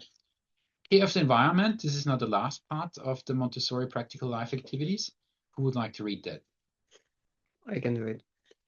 For self-leadership to get results, you need all three kinds of focus. Inner focus attunes us to our intuitions, guiding values, and better decisions. Outer focus smooths our connections to the people in our lives, and other focus lets us navigate in the larger world, being turned out of being tuned out of one's internal world, you will be rather less.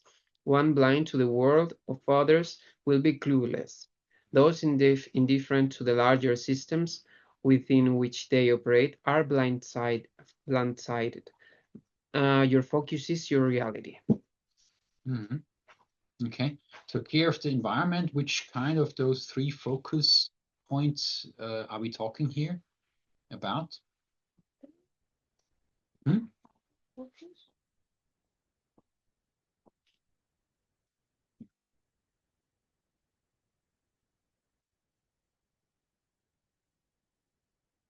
Yeah, actually, I think there is a typo that I made in here, because the other focus should be connections in the people of your lives, and the outer focus should be the let us navigate the larger world. But I mean, the way it's written here, you're right. Outer focus is about the environment. I think I had a typo here. Yeah. So you know this already. This is what we do with the triple focus: me, other, planet. So you have seen this already. We apply this in green steps. But the care for the environment, of course, it's all overlapping somehow now. But outer means caring for the environment. Yeah, I jumped this, but I think we can look into a couple of activities here. This is for the kitchen environment. Just pick one, somebody, and explain how it relates to care for the environment. Why is the kitchen here? The sorting cutlery could be a bit about the trash distinction, like learning, okay, has this shape or this material goes in this drawer, like I don't know, a wooden spoon goes here, but a metal spoon goes there, something like that. And you could also learn how to use recycled plastic, paper, cardboard, etc.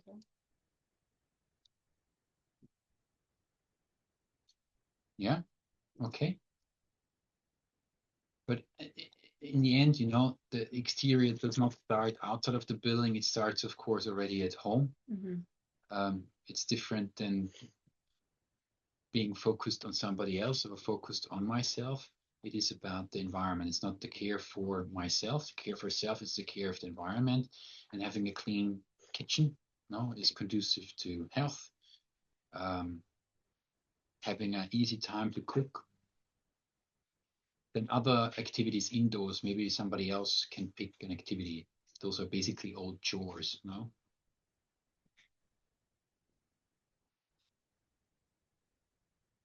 I guess that sweeping and mopping the floor is a bit on the same topic of just keeping your place clean, and thus you can extrapolate that to the environment to keep your house, which is actually your planet, to keep it clean and not pollute and contribute to the deterioration of your house. Right. And I mean, again, ask yourself how much of this is included in maintaining a school. I mean, all kids usually go to school as if they are in a full service, I don't know, holiday club where, I mean, of course, it's not a holiday club, but the kind of attitude is there, no? Mhm. There are some other people who take care of everything. And then things are broken, things get dirty. In a Montessori school, it would be different, no? Kids would be integrated and taking care of the place. Care of the environment. Now we come more into our kind of zone two that we focus on, but it also shows clearly it doesn't start really in the green outdoors, it starts indoors. Who would like to pick one example here? Nuva, can you pick one? Yeah, I was just thinking about the analog with the city also, where other people taking care about the city. Citizens are not detective, but it's just another thought. Yeah, no, this is good. Yeah, it's Yeah, good that you bring it up. This is the absolutely. problem. The city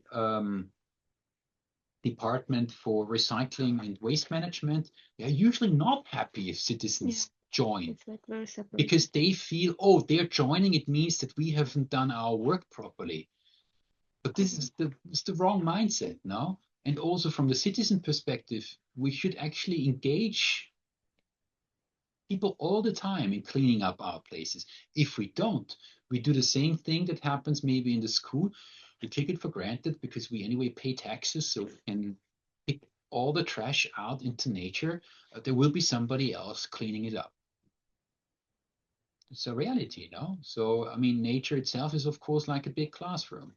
Yeah, it's good that you brought it up. Yeah. Okay, garden.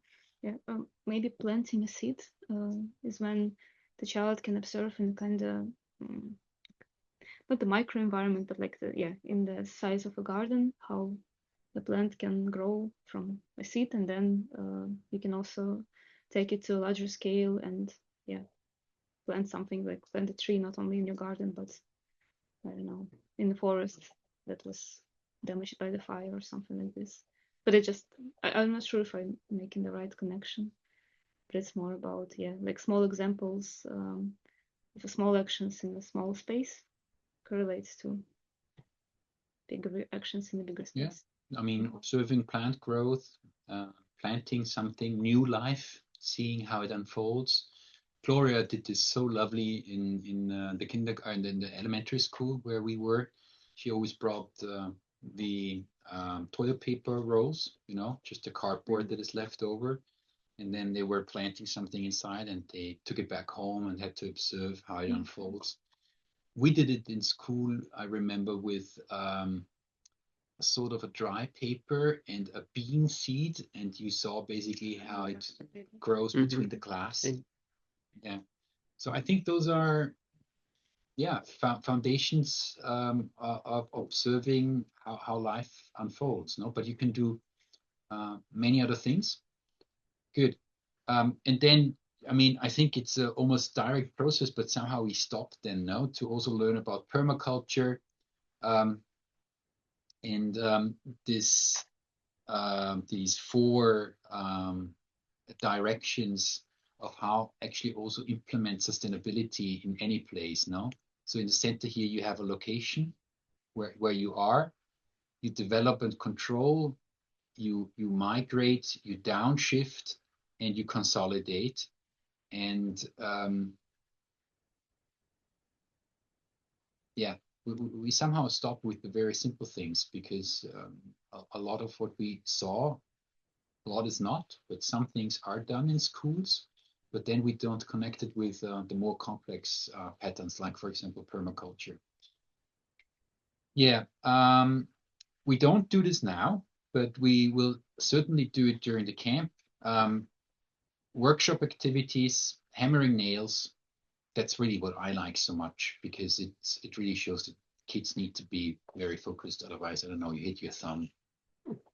Building birdhouses. I saw the other week, they sell them now for €4, a ready-made birdhouse, really nice at Aldi. And I'm like, oh God, €4. What's the point of building one still? Yeah.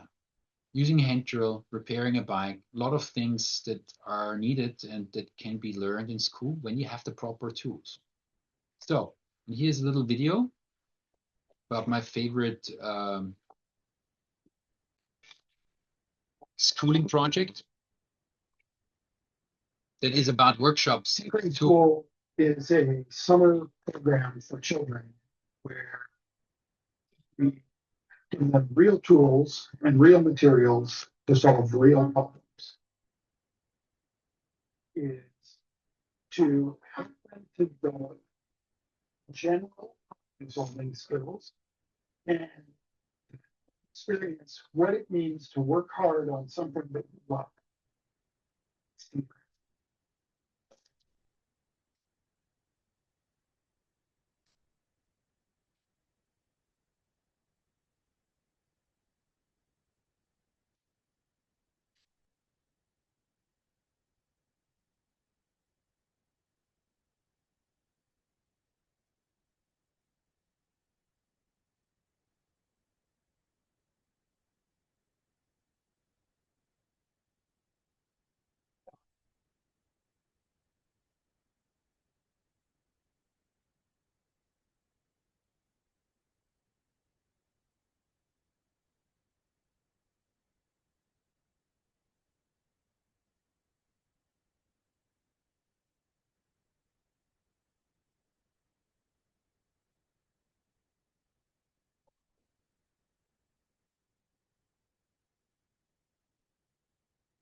Yeah, I have seen this already very early.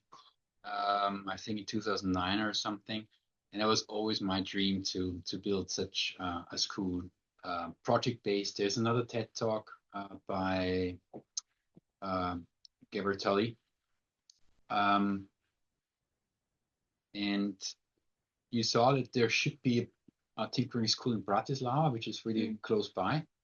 But actually, as far as I've seen, I've recently checked again. The only that is really active still is the one in San Francisco or in the Silicon Valley. And Bratislava, I didn't find anything. So I know I've been in touch with them as well. I think it's a great project, and in building things together, the tinkering part, the tinkering part is playful planning, and that is at that age a really good thing. And I mean, you don't need mobile phones because kids are not bored in such a game. Yes, good. So I think that now is actually a good time to stop before I explain the assignments. So let's have a quick break here, okay? Pause.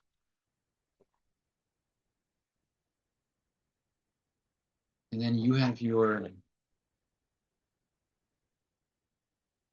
screen sharing is paused. I would stop the recording.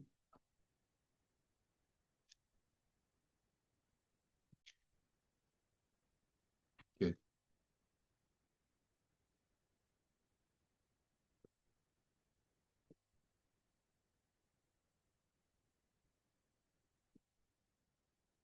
So good.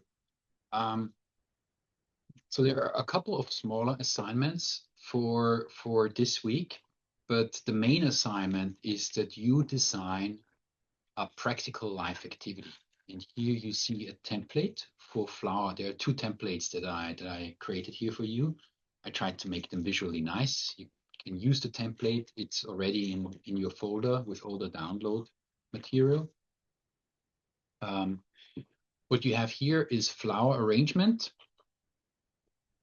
And you see what you basically would have to fill into a template, and you can design whatever you want, but I would like you to really do something that we afterwards put on the arc in the library, and where you think, this is also something that we could use maybe for the summer camp or for upcoming activities, or something that you feel, that's something that I have been thinking already for quite a while, and why not really writing it down. So then you have a direct aim. This is, in this case, arranging the flower bouquet. An indirect aim, and you see already the similarity to how we design best practices on the arc, no?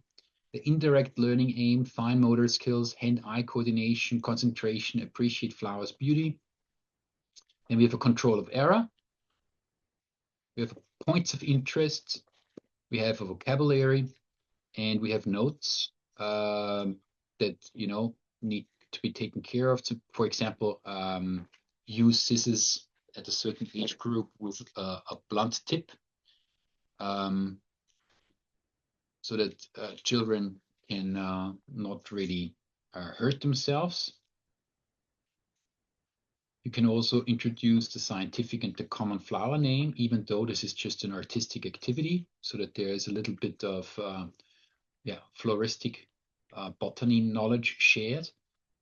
Then the purpose is, of course, to arrange a flower bouquet. Then there is a list of material that you need. And then there is exactly how we went already through the structure of how to present it. It is basically combined with this activity, how you invite the child, what you need to show, and how to also provide this full cycle of work. The second activity that I have here is even more fundamental. I would say, well, actually not, because it is a pincer and a whole hand grasp. You need to hold a knife. There's a lot of eye-hand coordination. I would say it's equally difficult. And so age starting 3 years, peeling and chopping an apple.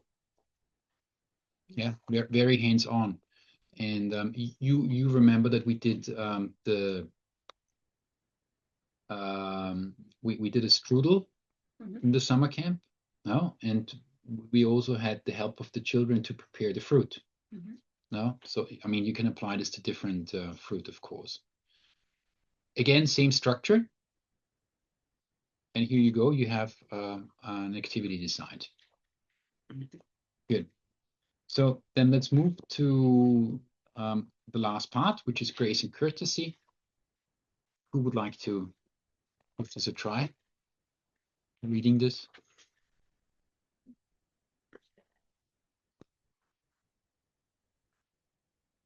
I can do it again.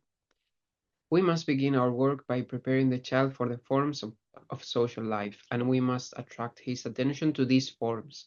The important thing, therefore, is that he should know how to perform these greetings to parents, relations, friends, and strangers, if it comes into his mind to do so, into his mind to do so. But it is his mind and upon his own reflection that the action should have its origin. Okay, so you're being introduced, but you're still being left the freedom to decide when to do it. I have been immediately thinking of Bulgaria, where they do this and this, which is, of course, also grace and courtesy part, no? Body language. Okay, so why grace and courtesy for early childhood? Because it is an introduction to, I would say, a peaceful society. And I mean, actually, it happened just the last week. And it's the reason why we took our son out of the public school, because I encountered this a couple of times, but it happened again last week. Back of our building here, 4 boys, and one of them chasing 3 others, and then for some reason, I don't know why, the one who chased the others stopped chasing, and he started to swear around in the most vulgar language, which it's typical swearing words, no, which I think, you should be taught that you don't use this language. But the kids in public schools, quite often, they grow accustomed to this, that this is just, the way we talk to each other. And of course, if you start already in early childhood, and family, you mentioned family is, of course, an important influencer here. It starts early on, and then you are in this negative stream of society and how society and culture impacts you. So, but if you have, on the other hand, really a conscious introduction to how to behave well, which is quite often not done. No, it's being done in a very kind of indirect way, and then it becomes actually also very oppressive. No, if you are from a higher social background, and I don't know if you had already this experience. We had student associations where only people from higher social background were, and you would not know how to behave, and the behavior is a pattern where you need to fit in, then it becomes also oppressive. So the question is really how to bring this into the education, actually in the public education, to form a common sense of how to behave peacefully and gracefully. Yeah, and I think there are here a couple of examples, and also what are the effects of grace and courtesy, that you build independence, self-esteem, that you preserve dignity. It's an experience of freedom to a certain extent. And it is a sort of procedure, of course, for social interaction. What I have here as a task is that I ask you to go to Wikipedia and research on NVC.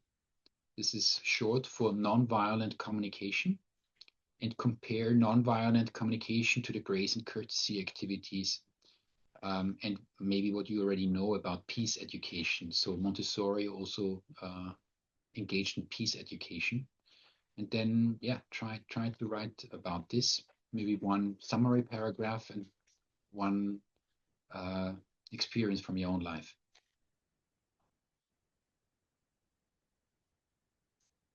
Yeah, so this is actually sort of a standard operating procedure, how to present grace and courtesy. Here, this is where we don't have the time, but it would be really good to do role play, come up with one, and then follow these guidelines. So you see, we have here how it's presented. What is more important, and I want to focus on this now because we don't have that much time left, is examples for grace and courtesy activities. And you see they are usually presented in a role play now. So maybe we can pick one here or next slide. To greet people, to ask somebody, oh, please pass me this and this. When you sit on a table, can you please pass me the salt? Excuse me, please, thank you, you're welcome, the basics, which are quite often omitted. And here again, there is a little point to reflect on cosmic education. What does it mean to be courteous? How can you help someone new to feel welcome? And what is grace? What does it really mean? And here are grace and courtesy activities that are usually related to table manners, how to use cutlery, offering somebody food, maybe not going first when dishes are served, using a napkin.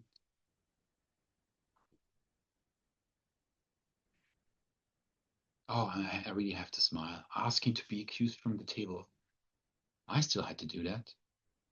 Kids nowadays don't know this anymore. It's very strange. But it would be polite, no? It's just a form of politeness, no? If you have the sense that you're sharing a meal together, it's time together, that you say, hey, can I quickly, go? Um, all right, and then a third set of examples for grace and courtesy activities are social courtesies. Maybe somebody wants to pick one as an example here. Also interesting, some of them are, of course, really culture related.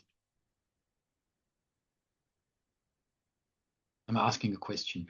What would people think in China if you sit with them on a dinner table and you blow the nose?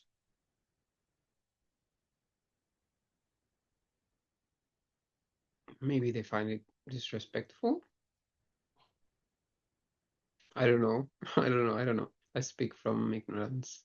Yeah, it's exactly. It's like throwing up. It's something that you don't do. You would go outside. It's really strange. Yeah, this is a sound that is. I mean, there are a lot of table uh, behaviors that we would find very, misplaced. But then there are others that are, in different cultures, of course, problematic.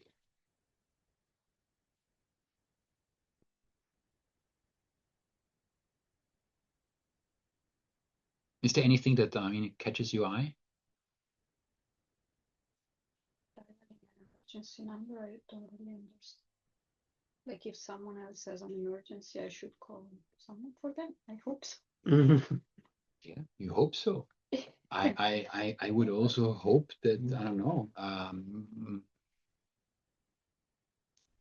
I would also hope that my kids, every time we have a joint meal, that they would, out of courtesy, clean away the table without me mentioning it. It is something that is difficult to establish. And I mean, we have clear data about people driving past other people that are in a dangerous situation or even after an accident. So dialing an emergency number, you find it strange that it is listed under grace and courtesy. Yeah, exactly. I mean, I would call it This is why basic. but this is why we have here the question number one: what is grace? Mm-hmm. Ask yourself, what is grace? Yeah, what is a graceful person? So I think taking care of others, stopping your car or whatever, stopping to walk, paying attention. I think we nowadays mostly associate with meddling into other people's affairs now.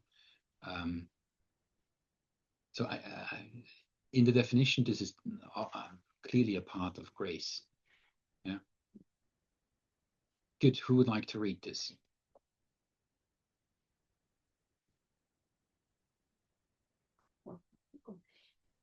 Took out my handkerchief in such a way that they could hardly see it and blew my nose as softly as I could. I had hardly finished my demonstration when they broke out into applause that resembled a long repressed ovation in a theater. I had never heard such tiny hands make so much noise, and I had no idea that such small children would applaud so enthusiastically. It then occurred to me that I had perhaps touched a sensitive spot in their little social world. Okay. Probably 1920, The Secret of Childhood, written 100 years ago. And I think, of course, children then reacted very differently to how they react now. We have now an attention deficit disorder I think in all age brackets. But interesting, no? That she observes this, no?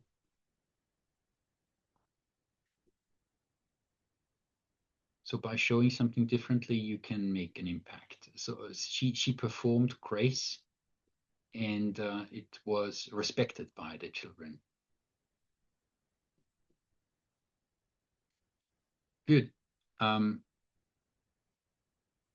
Here again, you could, of course, I mean, there is a quite a substantial discussion, and I don't know if you have this also in Italy or in Russia or in Spain, but there is a discussion here, and I know it also from Germany, how the way that delegates in parliaments interact with each other, the level and maybe let's say grace and courtesy of discussions has dropped significantly. So I think these are basically, it's the spearhead of society. If that level has dropped, if people don't listen to each other anymore, if they don't let others finish their lines of thoughts, if they interrupt, if there is a general level of aggression, you don't give space anymore. How is society? What does this tell us about society at large? So even though this is just an example now about somebody blowing a nose, but I think we have this also in our adult world. There is a growing rudeness everywhere, and there are pretty clear signs of it. And what I lately read is about how the discussions have changed in Parliament now. Good. So we are done now. This is the end of week 3.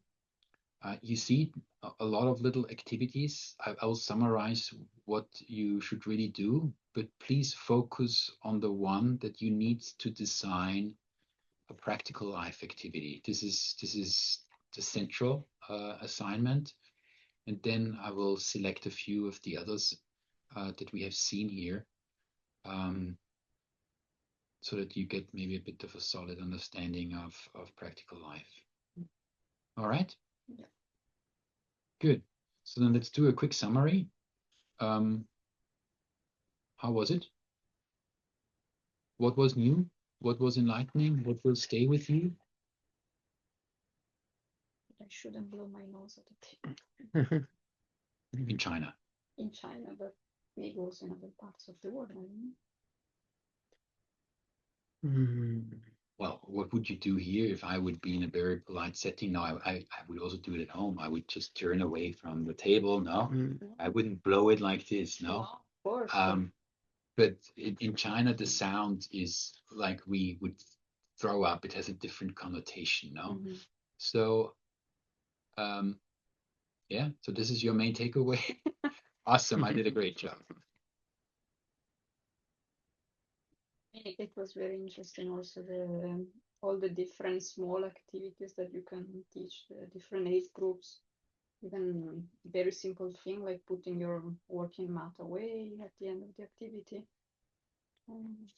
Yeah. Actually, yeah, there is something about the working method also stays with you maybe as an adult. Like I like to have in my house, let's say a working place, and then that is the working place, and I sit there when I work, so that my table is like my working table, and I don't do there, I don't know, any other thing. So yeah.